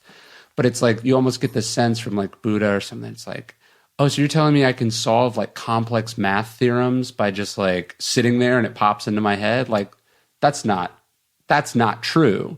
But and I know you had Cal on. I think it's both. It's like working very intensely, eliminating distractions, doing the work, and then the solution pops in your head in the shower. Yeah. Like I think you need both. How have you taken what you've learned from the process of writing this book? Like how have you made changes in your own life? Like what is it that you're struggling with the most where this has been helpful? So like today was a good example and I didn't do a good job of it, but it's like I had two podcasts, I had this and another podcast, I had a thing in the morning, and then I had to drive here from Orange County and I had to check into my Airbnb in time, and I have this email that has to go out and I need my wife to like proof it, and then I wanted to get a run in, and like all of a sudden I'm like stressed out of my mind. I got like all these things and they all have to go right in the right order. And I was like writing in my journal, I was like, I don't want to feel flustered today. And I don't want to be short with people because none of this matters. Do you know what I mean? It was hard for me to text you to say like, hey, could I come 30 minutes later? And because like my instinct is like, I'll just white knuckle this. Do you know what I mean? Yeah. Like, and like I got that and I was like, yes, no. But my no thing big is deal. like, I'll just squeeze it all in. I'll just fucking squeeze it all in.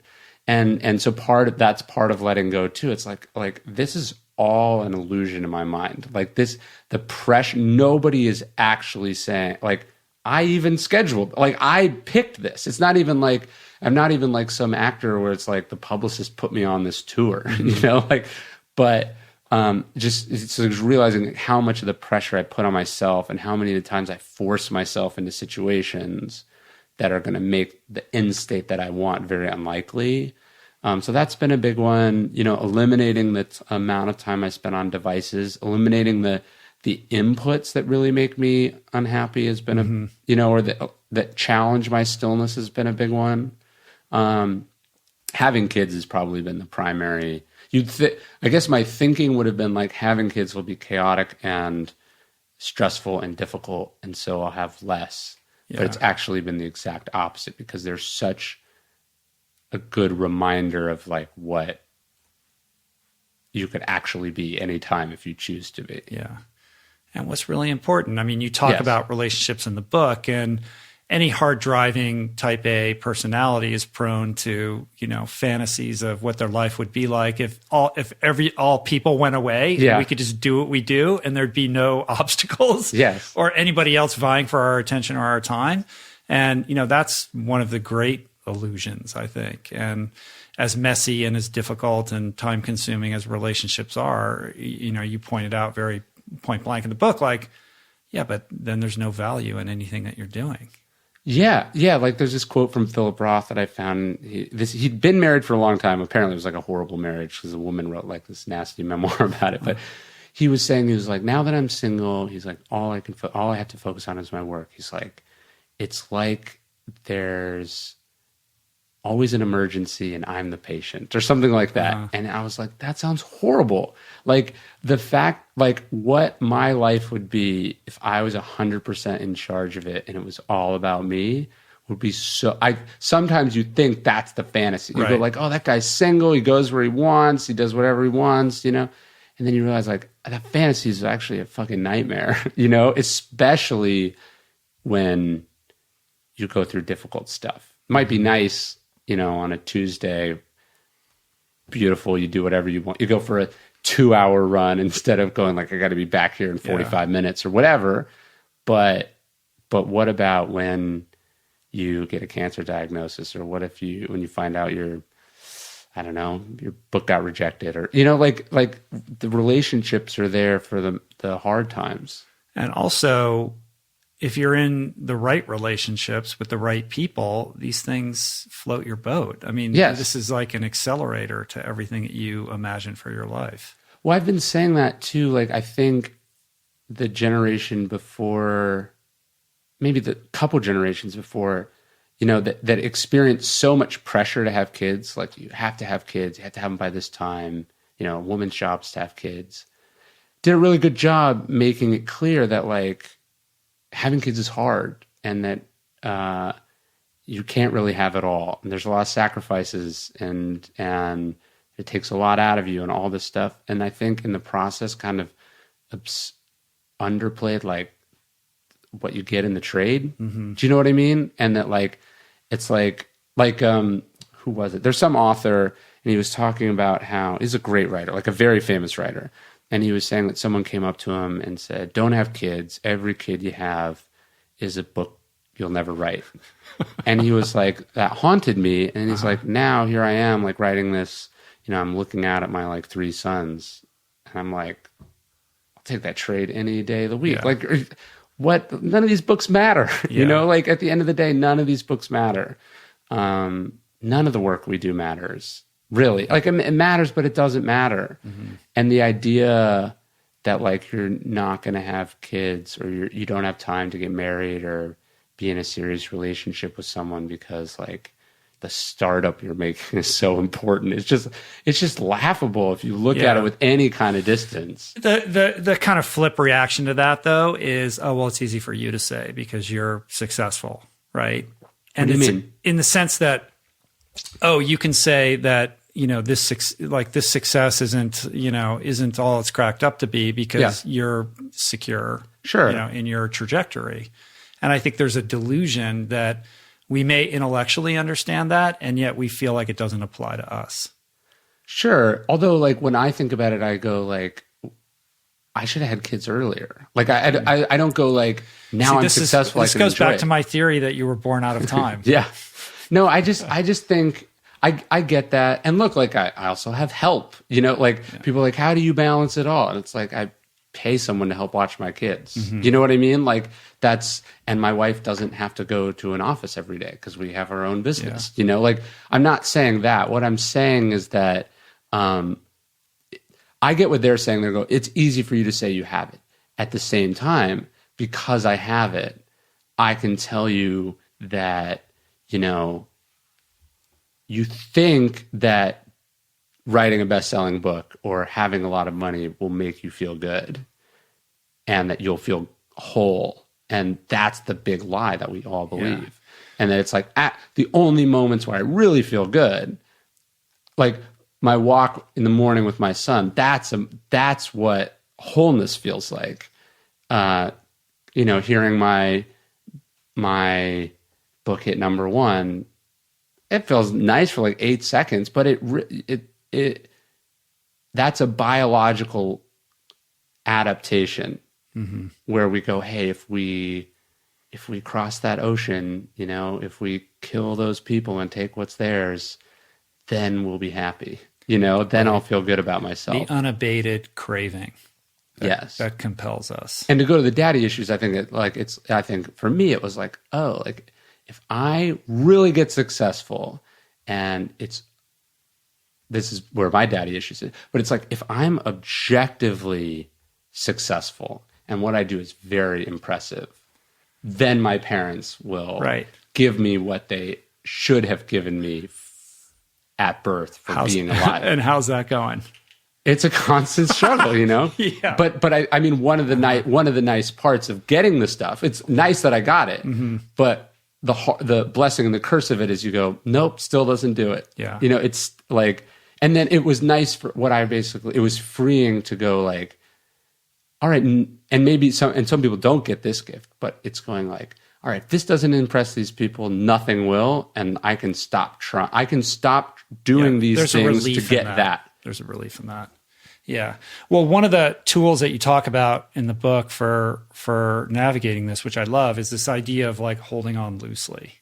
Yeah. Right. Like not, if you're like a hard charging person and you've got these goals and you're just like, I'm going to make this happen, and you're just full of self-will, chances are like there's going to be problems with you. And the people who can kind of release their grasp on it, hold it a little bit, less tight, be open to, dips and turns along the way, are the people who ultimately end up in a better place. Yeah, it's like you go to a driving range one time and you get this proven to you pretty quickly. It's like the harder you try to hit a golf ball, not only the less far does it go, but like the worse the shot is. And the idea that that's not true in life, which is much harder than golf, is ridiculous. Yeah. I was just in Montana a couple days ago for this event. It was like this gathering, a bunch of cool athletes and people were there. And I had an opportunity to do a live podcast with this woman, Gwen Jorgensen, who won the Olympic gold medal in triathlon in the last Olympics and was dominant in her sport for a long time. And now she's making the transition to marathon running, which is super ballsy. Like, it's a great story. But what this holding on loosely thing reminded me, or just made me think about this conversation, was that she started out as a swimmer. She swam at the University of Wisconsin, and she kind of rode the bench. Like, she wasn't that great, and she was place to swim. She was why? Because it's so cold. Well, you're indoors. You swim indoors all the time. But just it's like I'd rather swim in a warm place. Yeah. Like, just the waking up early, going out in the cold. Like, better be a swimmer in a place where it doesn't snow. Is what I'm saying. Well, I'm with you on that. But she grew up as a kid, like, holding on very tightly to this idea that she wanted to be an elite swimmer, an Olympic swimmer, and wrote her goal times on her ceiling and like the whole deal, right? And meanwhile, like every once in a while she'd go out and run, and she was this like incredibly gifted runner. Yeah. And to the point where people were like, hey, you should really think about like running track. And she'd be like, no, I'm a swimmer. Like she held on so tightly to this idea, this identity that she had crafted about who she was, that she couldn't see this other potential avenue for herself. And I think it short-circuited her. I mean, eventually it was inevitable. She like made the switch to track, and she couldn't even qualify for NCAAs in swimming. And like within a year, like being brand new to the sport, she immediately is like, she's like Big Ten champion, and like the rest is history. But I wonder, like, had she held a little bit more loosely, perhaps she would have realized that much sooner. Isn't that Lance Armstrong's story too? He was a triathlete, and then it was like, oh, you're just way better at biking than the other things. Like, and I think it's I love David Epstein's book on range, where you're just like, oh, it's the problem is that they told Tiger Woods he was a golfer and that all of his identity was in being a golfer. Paul Graham has this amazing essay called Keep Your Identity Small. So it's like, if you see yourself as a Republican, it's hard for you to change your mind it's hard for you to see an issue objectively, because you're looking at it from the lens of my identity as a Republican. And you don't want, even though you actually think X, that contradicts your identity as a Republican. So you think about it differently. And he says something like, the more labels you put on yourself, the stupider you are, because now all of a sudden you've limited what your options are. You've constructed this sense of who you are, this story that you tell. Yeah, and so I think this ties into the inner child thing too, where it's like, so if your thing is like, I gotta impress mom and dad, and what are the things that impress mom and dad? You've already closed yourself off to all, like, maybe mom and dad respect doctors, but like, you're actually put here to be a guitar player. Yeah. And so how many amazing talents get squandered because, your mom and dad are going to find a way. If your mom and dad have made you being a doctor part and parcel of them loving you, they're going to find a way to not love you even when you're the world's best doctor. Do you know what I mean? Like, they're going to go like, oh, you work here? Or, or they're going to be like... That's like a Neil Strauss tweet. Yeah. But I think it's true. Do you know what I mean? Like, if they're just in the way that we move the goalposts on ourselves, so are they. Right. Because that's what we do. Have you found, what's the biggest, like, have you changed course on any long held ideas that you've had? Like, have you had changes of heart, or like wow, I always thought this was this way. And as a result of all this work and research and deep thinking that I've done on these subjects, I'm changing my mind on this. I mean, I do like changing my mind. I don't know if I have like some like great example or like I switched from, this to that, but yeah, I don't know if I have one, but I think that is a great question is like, where do you change your mind? Have you changed your mind recently? I think a big one for me is just like going like, I need to like not care less, but like I have wrapped a chunk of my identity up around like knowing a lot about a lot of things and having interesting opinions about them and like trying to get more comfortable with being like, I've never heard of that. Like, I don't know what's happening there. Right. Sure. You're right. Like just like, instead of being the guy who always is like, oh yeah, I read a book about that. Yeah. Or just like, oh, let me tell you why you're wrong about this. Like, it's like, can I, like Marcus Aurelius is like, it's possible to not have an opinion about things. Like you could just not have an opinion. That is possible. Yeah. It feels unnatural. Well, we're in this, back to the current culture. Like we've, calcified our ability to be nimble with ideas, and, we're expected to toe a certain line and have an opinion on everything. And I think it entrenches these narratives and it's splitting us apart, and Sure. it's eroding the fabric of our culture and our ability to have productive conversations. Yes. Yeah. No, the radicalization of one side radicalizes the other side, and then it just there's a lot of energy behind preventing you from changing your mind on anything. Yeah, because the risk of stepping outside of whatever doctrine you're sort of associated with is become suddenly very high. Right. So it's like what they're trying to do is take away your ability to think about this, and trying to sort of put blinders on you and ratchet up the stakes artificially and make it impossible for us to like come to any kind of compromise or solution, or you know what I mean? They're like, you can't have an opinion about this. You can only have this party line. And to adopt a contrary opinion is to face ostracization. Yes. Sure. It goes to, you talk about this in the book too, like the information diet, right? I didn't realize like Thich Nhat Hanh had spoken about about this. I think he was actually probably more talking about what you talk about. That I think if I remember that quote correctly, he's talking mostly about food.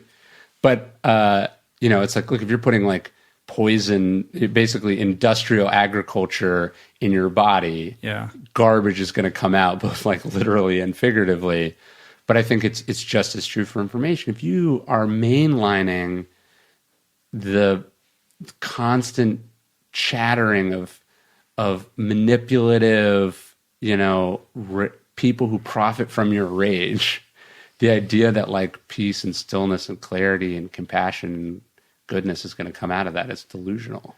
Yeah, the opportunity cost. I mean, this willingness that you have to not be fully informed all the time. Like there's this compulsion that so many of us have that we need to be up to date on everything all the time and have an opinion, so that if we meet somebody, we can say the right thing or whatever. Yeah. And the truth is, the opportunity cost of that is that you deprive yourself of that ability to think deeply about what's most important. And you have to be willing to be like, no, I hadn't heard about that, or I don't know about that, or I didn't see that, I didn't watch the debate, I didn't see the latest movie, or whatever it is. Yeah.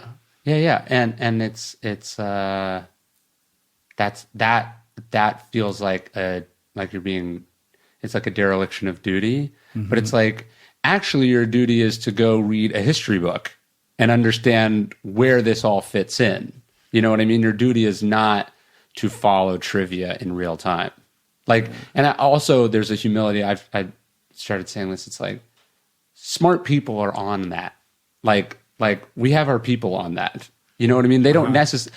I'm not the savior that's going to ride in and save that issue. Yeah. There are things where I might be able to do that. You don't need to have an opinion and voice your opinion on everything on Twitter. Yes. Like, I think the two mass shootings that happened. I mean, this will go later, but like 2 mass shootings, it's like, they don't need me to condemn this. It's objectively wrong.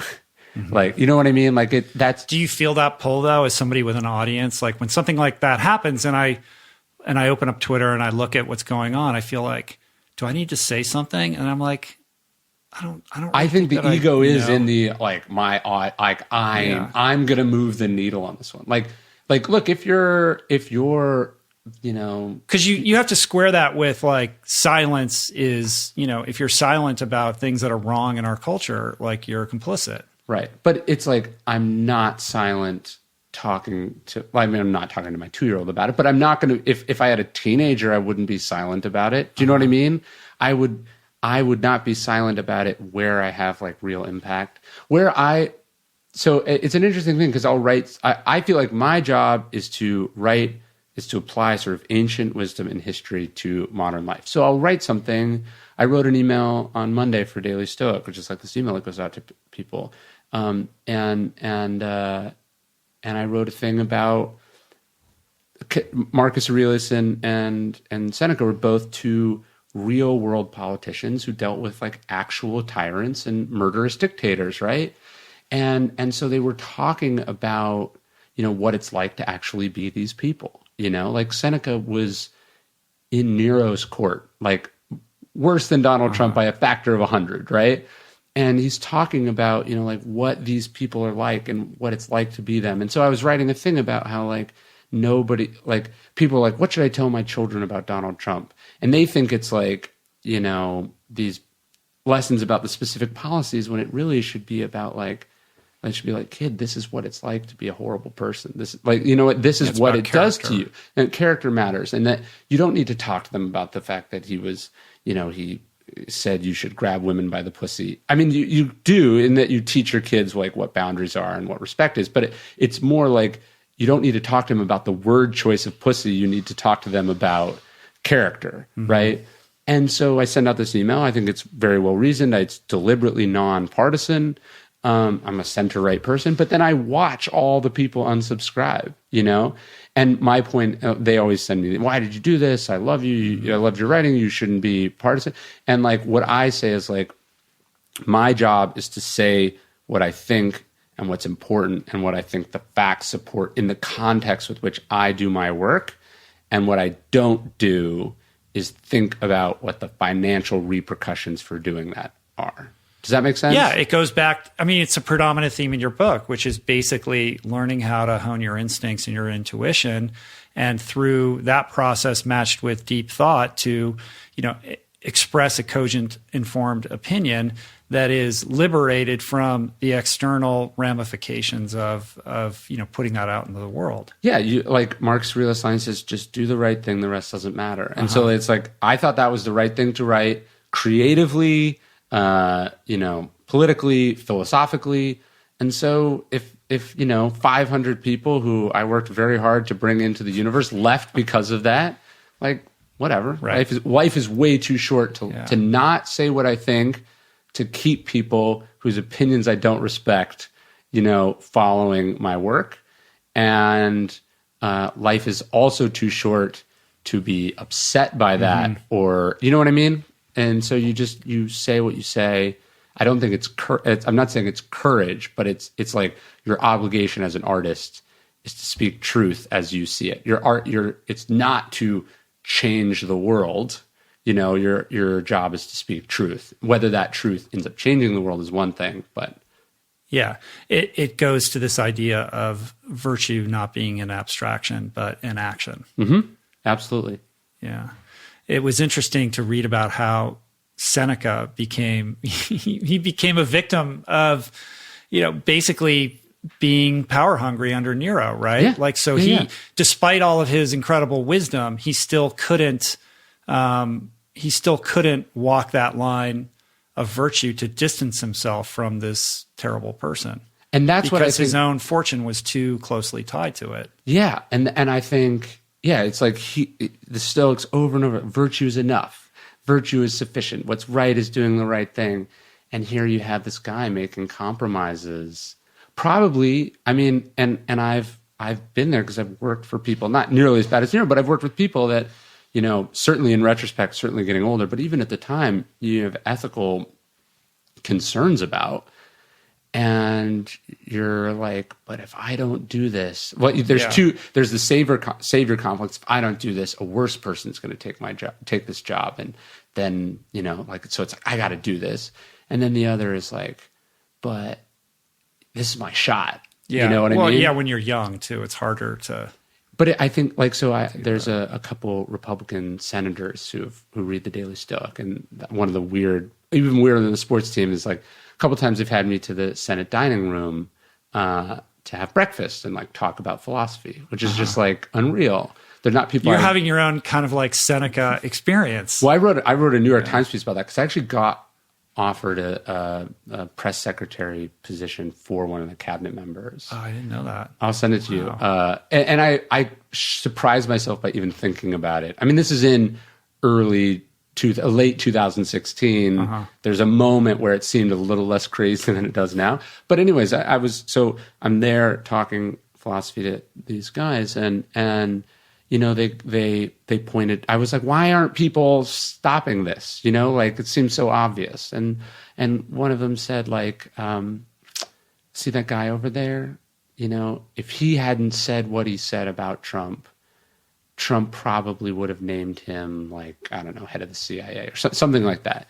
And so to them, the lesson was like, by criticizing, you're depriving yourself of a position to affect the change you've worked for your whole life, the principles you honestly believe in, or maybe just to stop Trump from doing something stupid, right?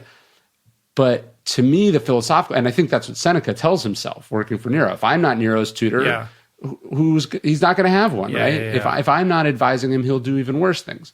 But the problem is, it's like, do you actually want to be director of the CIA for this administration?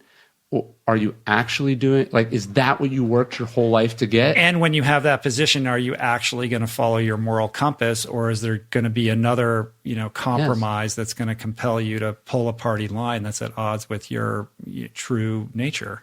Yeah, and so it's like, so Seneca writes all this stuff about philosophy, and then he ends up having to help Nero justify why he had tried to have his mother assassinated. You're just like, that's how quickly it escalates. And rationalizing it.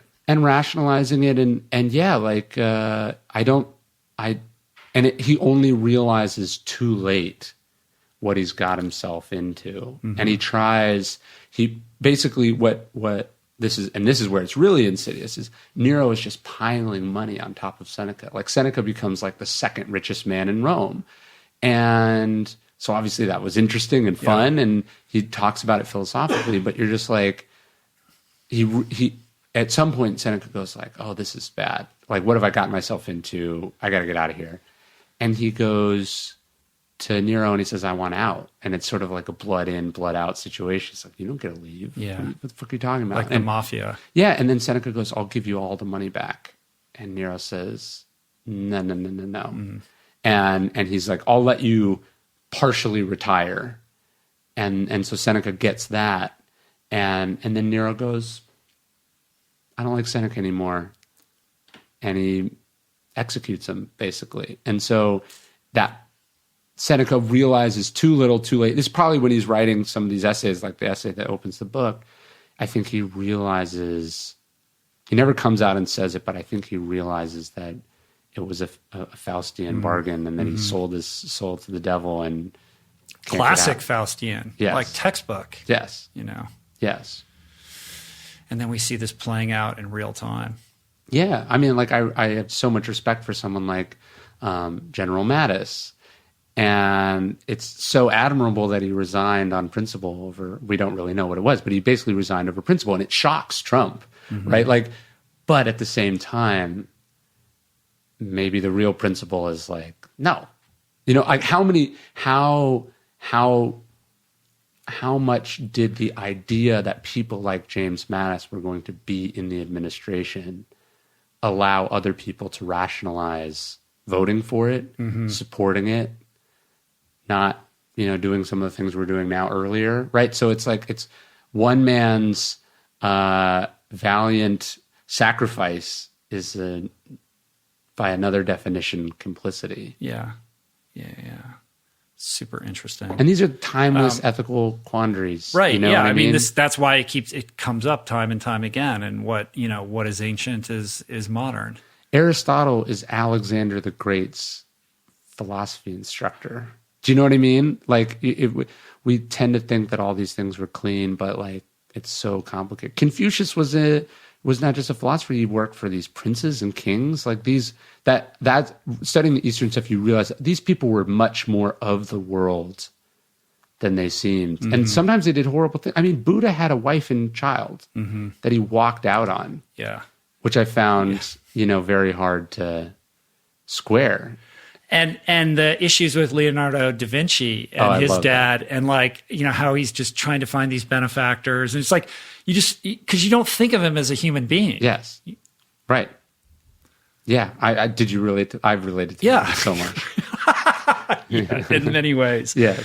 Well, let's talk about the body section.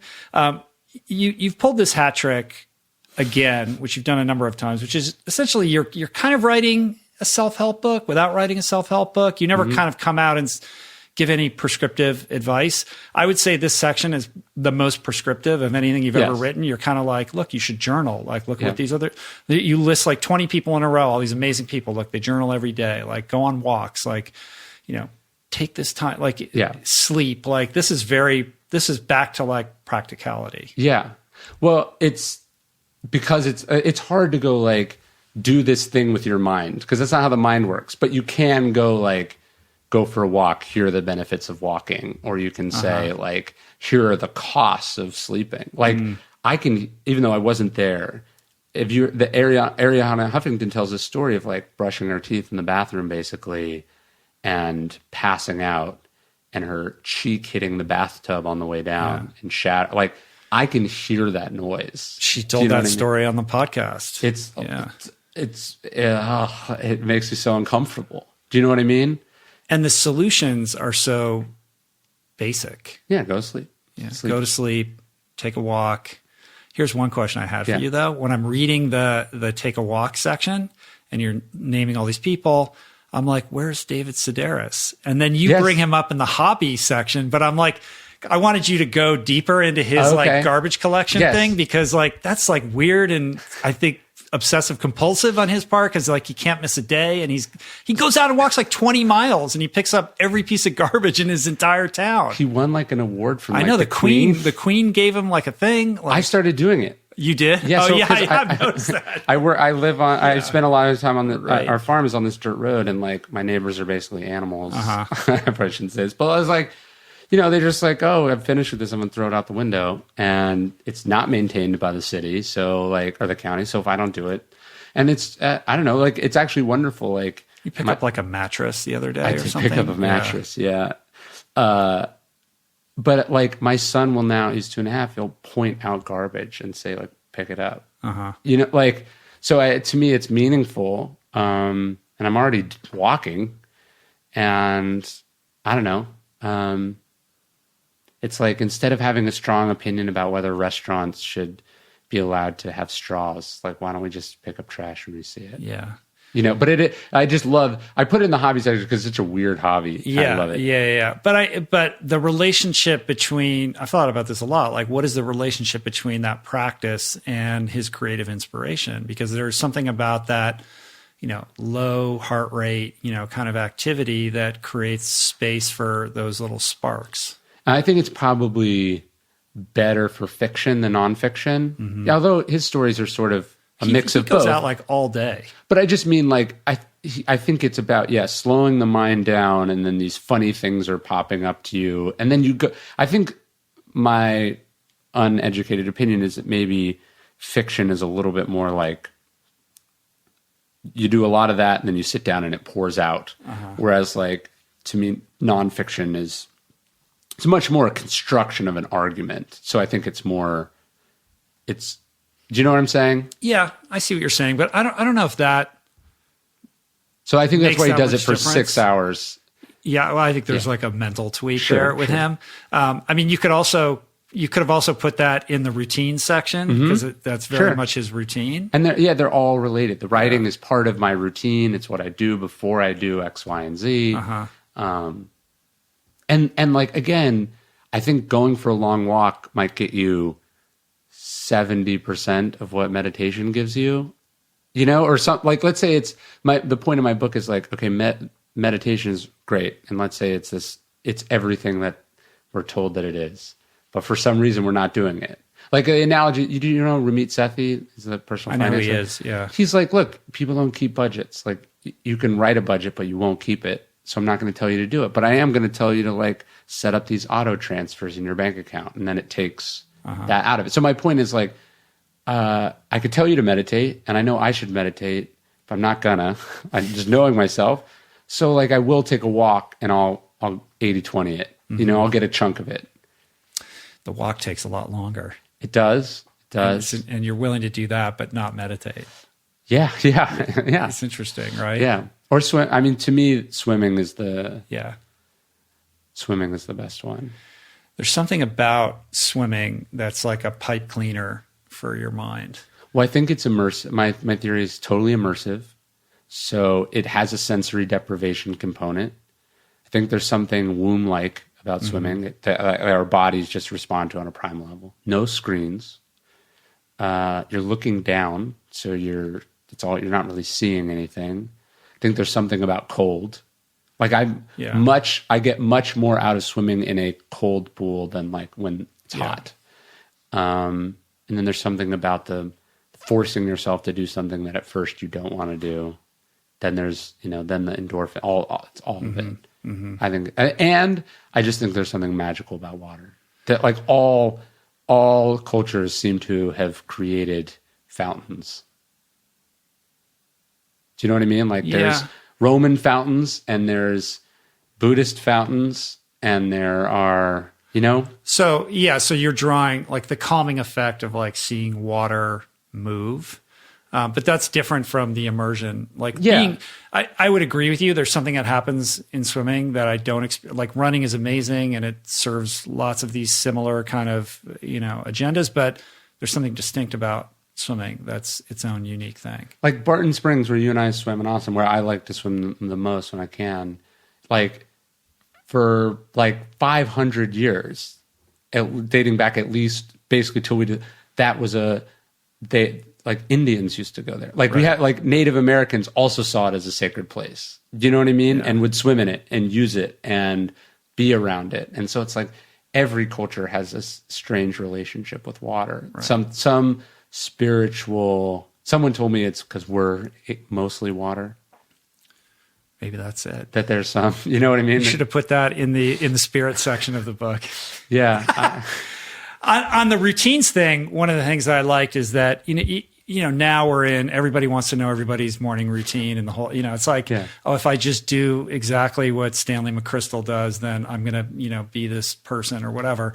And you don't really kind of say it expressly, but the point is more just have one. Like you show all these people, all their routines are wildly different, but they have a routine and they're disciplined about it. And, what serves one person is going to be different from what serves another. And it's about, look, if you can be still enough to then figure out like what is going to be the one for you and then adhere to that. Like you don't need to get up at 4:30 and take a picture of your watch like Jocko Willink. And if you do, more power to you, but that's not for everybody. Yeah, no, it's like, I think there's a danger in some of those like sort of books about routines because people think that it's like, in the same way they go, 10,000 hours? Okay, just did 1 hour, just did another hour. It's not that. It's like anything becomes sacred if you treat it right and you do it enough, And so it's not about what other people's routines are. It's about yours. And the thing I've learned since having kids and, the fact that I have a pretty rigorous travel schedule for my work is it's like, actually it's routines plural. Like I have a travel routine. I have the day the kids go to daycare routine, the weekend routine. You know what I mean? And the ability to go like, today I'm switching to this routine. So that like there's also an ego. And then maybe this is why people think they can't have relationships is going like, this is what I do every day. You're getting in the way of the routine. I gotta stick with that thing. To me, the ability to go like, sometimes I do this, but it's like when It's like if A, then B, if B, then C. You know, like having different routines I can sort of effortlessly choose based on circumstances. Not only it allows me to be less rigid and less existentially anxious if the conditions are not perfect. Yeah, because we live in the world, and that rigidity is going to create all kinds of anxiety and issues because life has a way of intervening. You know, it's like no matter how well-intentioned you are and how many boundaries you erect to protect whatever routine you have, like stuff happens, man. And if you're going to freak out and your whole life is going to turn upside down because you didn't get to, you know, do the one thing, you know, write in your journal or whatever, then that's at cross purposes with the entire intention behind the whole thing. Yeah, I'd be constantly trying to get in Russell Westbrook's head and mess up his routine. Do you know what I mean? I'd be like, what could you do to get inside that loop in that guy's head? Right. Because then it's a house of cards. Yes. Right. Yeah. So I want to round this out and end it in a minute, but I want to like do that by talking about service, which kind of brings it back to the 12 steps, right? Yes. Like the underrated little known step. Divinely inspired. Yeah. My primary purpose is to stay sober and help another alcoholic. Like my job is to be of service. And the more that I can inject, not just in that formal construct, but everything that I do, if I can come from a service perspective and enter situations from a position of what can I contribute and how can I enhance somebody else's life rather than like, what am I going to extract out of this to benefit myself? Yeah. Sure. My life goes better, you know?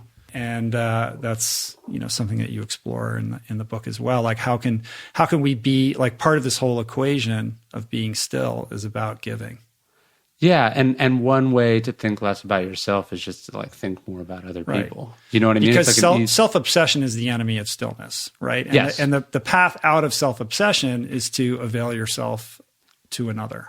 Yes. Did you read the new David Brooks book, The Second Mountain? No, not yet. It's really good. I've listened to some interviews with him recently, though, and it's pretty amazing. It's pretty fascinating. Yeah, I think that it's like, because what happens is you climb the first mountain, which is success, getting what you want, and you realize it's nice, but it's not actually what you want. What you want is connection and to be of value to people and to be a part of a community and to do things that matter, you know? And I think people think you have to do this on this grand scale, but it's, you know, maybe it's just like, no, being like a dad's my number one priority or something. Like, I think just getting out of your own head a little bit, not making your ambition the primary driving force in your life. Being a little bit more like Fred Rogers. Yeah, what a human being, right? Yeah. Like maybe you should be a saint. I wonder if 500 years from now, when we have a little distance, that can happen. It would be cool. Although I guess he wasn't Catholic, so maybe you can't do it. But a different kind of saint, perhaps. Yes. Certainly even a secular saint. Certainly somebody who carried a very high consciousness. Yes. I'd never thought about the flashing yellow light. Yeah. Explain that a little bit. Well, so if you watch Mr. Rogers, people remember the singing, they remember the sweatshirt, or the sweater and the shoes and the train. But the first thing that you see when the show starts is actually a flashing yellow traffic light. Not like a yellow light like it's about to turn red. It's the warning, like railroad tracks ahead. Be careful, slow down, hazardous road. And that's like a powerful symbol. And then when you think about what the show is all about slowing down. Right. His tone is so slow. Deliberately slow. Yeah. Yes, almost uncomfortably so. And then you realize it's like, because I'm not the audience. The audience is a child who's never heard any of these basic things before. And there's a scene he talks about where he's like, the first time I turned on a television, I didn't know what it was, and there were these people throwing pies at each other. You know, he's like, they were throwing pies at each other. This like magical technology, and we were using it to do that. And I think his point was like, what if we use this to give the world more of what it needs, not more of what it doesn't need? And that was his mission. You know, no one gets into children's well, I guess some people do now, like Nickelodeon or whatever. But no one gets into children's public access television to get rich. Right. And that's something I talk to authors about a lot. It's like, if you're like, because people go, I would like you to write a book with me or write a book for me or market my book. And I go like, what are your goals? What are you trying to do? And they're like, my number one goal is to be a New York Times bestseller. Number one goal is to sell 2 million copies. Whenever I hear a number of copies that people want to sell, I'm like, nope, goodbye. But no mention of the idea that they want to birth into the world. Yes, but which is problematic in and of itself. But I go like, if your thing is to make money, you already fucked up. Like, this is the worst way to make money. Yeah. Like, this is the worst way. Uh-huh. But it's like you're selling something you're selling something to people that they actively don't want, which is reading. Do you know what I mean? Yeah. And so, or that only appeals to like a small fraction of humanity. I'm not saying books don't have enormous impact and haven't changed the world. I mean, clearly I believe that. It's true in my own experience. But it is such an ego trigger. Like, I wrote a book and that book is in a bookstore, so I must be important. Yeah, or that I want a 7-figure advance or whatever. Or like, so I gave this talk to some people of the Naval Command last month in DC, and I was talking about this too. I was like, it's like, clearly you didn't choose the Navy to get rich and to be famous. And yet we make decisions. It's like, oh, but this command is more high profile, or, like this one comes with a cooler car, and it's like, so you made a very clear statement, consciously or unconsciously, about your intention and your priority when you chose this thing, so why are, you chose classical music. Why are you mad that you don't have 20 million Instagram followers? You chose a niche. So like, be consistent about it. And your lack of consistency is what's causing your spiritual angst.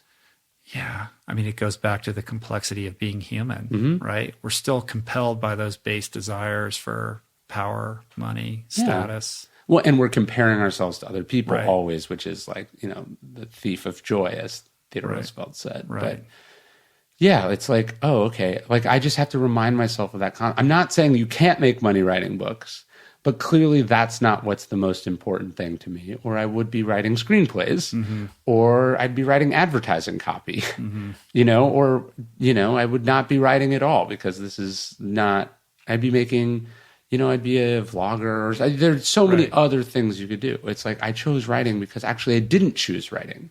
Writing chose me. That's what I do. That's, and the other job that would be perfectly suited for you just doesn't exist in our era, which is the idea of the philosopher who is consultant to the leader. Yes. Sure. How do we get back to that? Yeah. I mean, we could use a few of those. Yes. Yeah. It would be relieving. It would be a relief to know there were some even conflicted, hypocritical philosophers in Trump's court, but there are not. Right. You know what I mean? It's the team of vipers instead. But yeah, I do like that. I would like that. That would be cool. Especially because it's like, maximum influence, minimal inconvenience, and an utter lack of accountability. But look, it's like I just remind myself, it's like I write these books because I think I have something to say, and that, look, I write the books about the things that I write, and I think they're important. I'm not, Mark Manson is on a different path and a different calling, and I'm not denigrating his thing at all. I'm just saying, like, we each have a lane, and look, some people are linebackers and some people are quarterbacks and some people are, distance runners and some are sprinters. Like, there's a biological component, there's a training component, there's a personality component, and you go like, this is the Stoics. The Roman world was very strict in its hierarchy. So, there's downsides to that, which is that, like they said, there's a slave hierarchy, but there was also this comfort in the idea of, like, Marcus Aurelius didn't want to be emperor. Not really. He would have rather been a bookworm, but he's like, that's what happened. Right. And so I have to do my best to do the best at that. But you as a writer, I mean, you're a living example of somebody who is in love with the process, because you don't churn out books of your caliber year after year. I mean, you come out with a book every year. As soon as you finish, you're into the next one. The note cards are out, and there's nothing harder than writing. It's torturous and it's painful, and you have a practice and a diligence about it because you love doing it. Like, you love the process of grappling with these ideas and trying to put together these thoughts in a cohesive narrative. Yeah, so my output is either a sign that it's everything that things are very right, or that things are very wrong. Yeah, like, and I think it's both. If a year goes by and you don't put a book out, then what does that say about who you are? Yeah, why can't I enjoy it? Why do I have to, writing a book also sucks. What's your dad going to say? Well, that's what I'm struggling with it, man. I'm trying to get to the bottom of it. All right. Yeah. So let's leave everyone with a couple just key things about stillness. Like, if someone's listening to this, they're going to pick up the book, they're going to read it, but what are the core concepts that you want somebody to walk away with after reading this book? Well, first, just this idea that stillness is really important, that stillness is where we feel happiness, where we feel contentment, where our best work comes from, where we make good decisions, where we're at peace. Do you know what I mean? That That's like, we know when we've experienced stillness, it was wonderful, but why is it so rare? And how can we build habits and ideas, habits and practices, and set priorities that make it less of an accident and more of an intentional outcome? I'm not saying it's like, oh, this is good. Like, stillness is good for your work, so go get more stillness. But it's like, why are these wonderful moments so rare? And it's not about going on a Vipassana meditation retreat or pulling a geographic or doing anything extreme. It's about building habits that create more of these moments in your daily life. Yes, and having a set of people you admire who have achieved it that you look to. So some of the habits, it's setting a routine. It's being active. It's actively experiencing nature in some way. Oh, one of my favorite exercises from the Stoics is, and the most beautiful lines from the Stoics, it's not Marcus Aurelius describing the Colossus of Rhodes or, the aqueducts or the Colosseum. It's Marcus Aurelius writing about, the way a stalk of grain is bending under its own weight, or, the sound that plucking a grape makes, or he's talking about the furrowed brow of a lion. And so he would have seen that in like the horrible carnage of the Colosseum. Do you know what I mean? But what he's spotting, he's actively looking for beauty amidst what would have been a violent, disgusting, dark place. Right. And so actively doing that. It's not like, oh, look at that pretty sunset. It should be like, look at the lines on this table. Like, how did, finding it in the ordinary. And that's being present. Of course. I think of people that embody this quality as being like a lighthouse, right? Like, when somebody who exudes stillness or is a living example of this walks into a room, like, you know it, you feel it, and you're like, what is it about that person?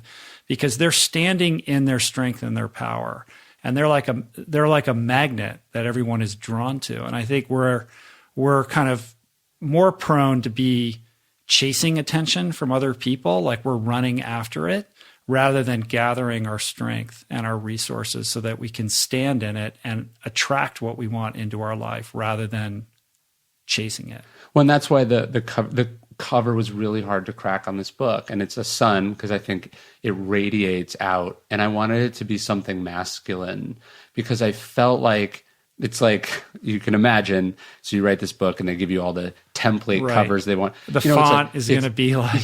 But it's like, it's like some stones stacked on top of each other. It's a crystal. It's a stone dropping into some water, or it's like a statue of Buddha.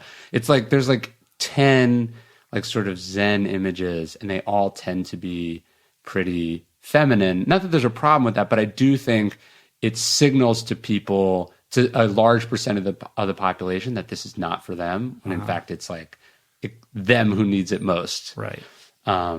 And yeah, there's a Marcus quote. He's talking more about honesty, but he says, like, you will know the honest and good person because they are like a smelly goat in the room. He's like, you know when they're in the room with you.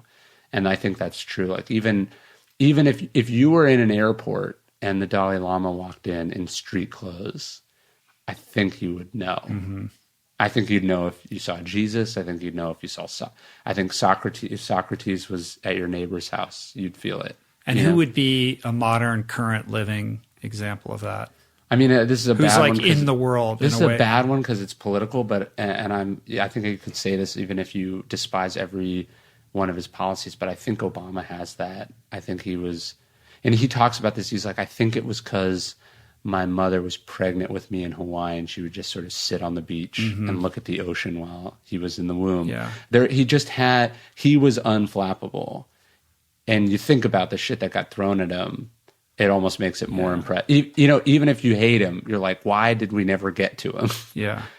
So I think he's a pretty great example. Yeah, I would agree with that. I mean, I think Thich Nhat Hanh is alive, so he has it. The Dalai Lama has it, but yeah, I'm thinking of people who are like in the culture. I think Sam Harris is a pretty good example of that. As somebody who although when he gets into an argument, yeah, he'll admit, when he falls prey to that. But in general, he's able to maintain a level of equanimity under duress. I think so, in a way that I think is interesting.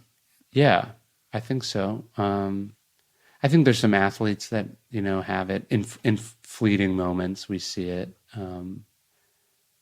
It's one of those things where it's like it when you see it. We don't have an intangible thing. Yeah, right. And maybe trying to describe. And when you're like, when you see it, you're like, I want to be near that person. Yeah, yeah. Or you're walking along the ocean at night, or you walk out on a street after the snow has fallen, and you're the first one. You're just like, this is it, But then we're like the people in watching the artist is present. Then we're like, but that's my phone. Yeah.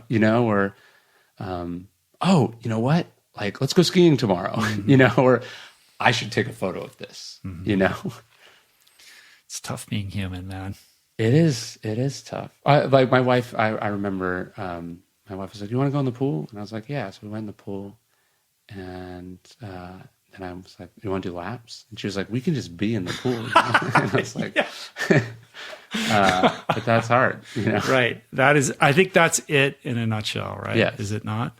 Yes. Cool. Well, let's put a pin in it. All right, man. Until next time. Yeah. I really do love this book. Thank you. You did a great job. I think it's going to help a lot of people. It's quite an accomplishment. I love all your books, but I really think that this is like taking it to a new and exciting place for a lot of people. And I'm excited to see what happens with it. So Stillness is the Key. It comes out September 28th or something? October 1st. Oh, October 1st. Okay. Yeah. Excellent. And if people want to connect with Ryan, the best place to do that, ryanholiday.net. And sign up for your newsletter. You send out monthly reading recommendations. Yes. Or just Daily Stoic. DailyStoic.com. DailyStoic.com. Yes. Right. Excellent. Yeah. And pick up the new book. Please. All right, man. Thanks for talking to me. Come back and do it again. I will. All right. Peace. Wise beyond his years. He really is one of my favorite people. I really enjoyed that. I hope you guys got a lot out of that. For even more on Ryan, please check out the show notes on the episode page at richroll.com and let him know directly how this one landed by sharing your thoughts with him on Twitter or on Instagram at Ryan Holiday. Also, don't forget to pick up a copy of his latest book, Stillness Is The Key. I can't recommend it enough. If Ryan is brand new to you, please explore his entire canon of amazing books, and that should occupy you for the rest of the fall. If you're struggling with your diet, if you really are trying to master your plate once and for all, but feel like you lack skill in the kitchen or the time or the budget, please check out our Plant Power Meal Planner. I know it can help you. We devised it, this digital platform, with one goal in mind: to make healthy eating affordable, accessible, easy, delicious, nutritious. And I think we succeeded. I'm really proud of it. Basically, when you go to meals.richroll.com and sign up, you get access to Thousands of delicious and easy to prepare plant-based recipes that are totally customized based on your personal preferences. You get unlimited grocery lists. You get grocery delivery integrated into the recipes you choose. So all the stuff just shows up at your house. That's available in most metropolitan areas. And you get access to a team of crack nutrition coaches at the ready to guide you. And you get all of it for just $1.90 a week, which is amazing. Literally the price of a cup of coffee. So to learn more and to sign up, go to meals.richroll.com or click on Meal Planner on the top menu on my website. If you'd like to support the work we do here on the show, subscribe, rate, and comment on the podcast on Apple Podcasts. That really helps us out a lot. So if you've dragged your heels and haven't done that yet, please take a moment to do that. It only takes a second. You can share the show on social media, tell your friends about your favorite episodes, subscribe to my YouTube channel, Spotify, Google Podcasts, and you can support us on Patreon at richroll.com/donate. Mad appreciation for everybody who helped put on the show today. I do not do this alone. Jason Camiolo for audio engineering, production, show notes, interstitial music.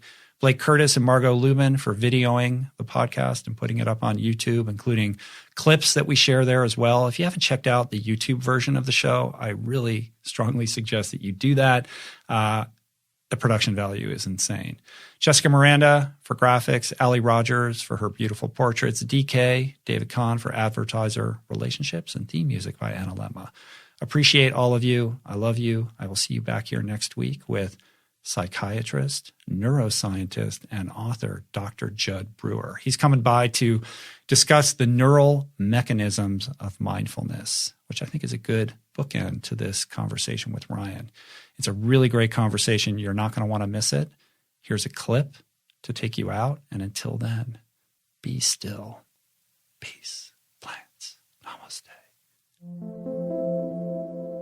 You know, on a very basic level, we're probably all addicted to some degree or another. And classically, we used to think of addictions, as these substances like alcohol and cocaine and heroin and whatnot.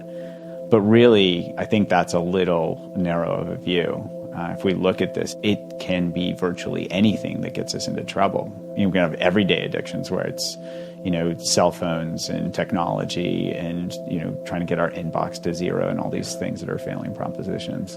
For the last 50 years, the dominant paradigm has been willpower. And that is proving to be more myth than muscle. It's more legend than reality.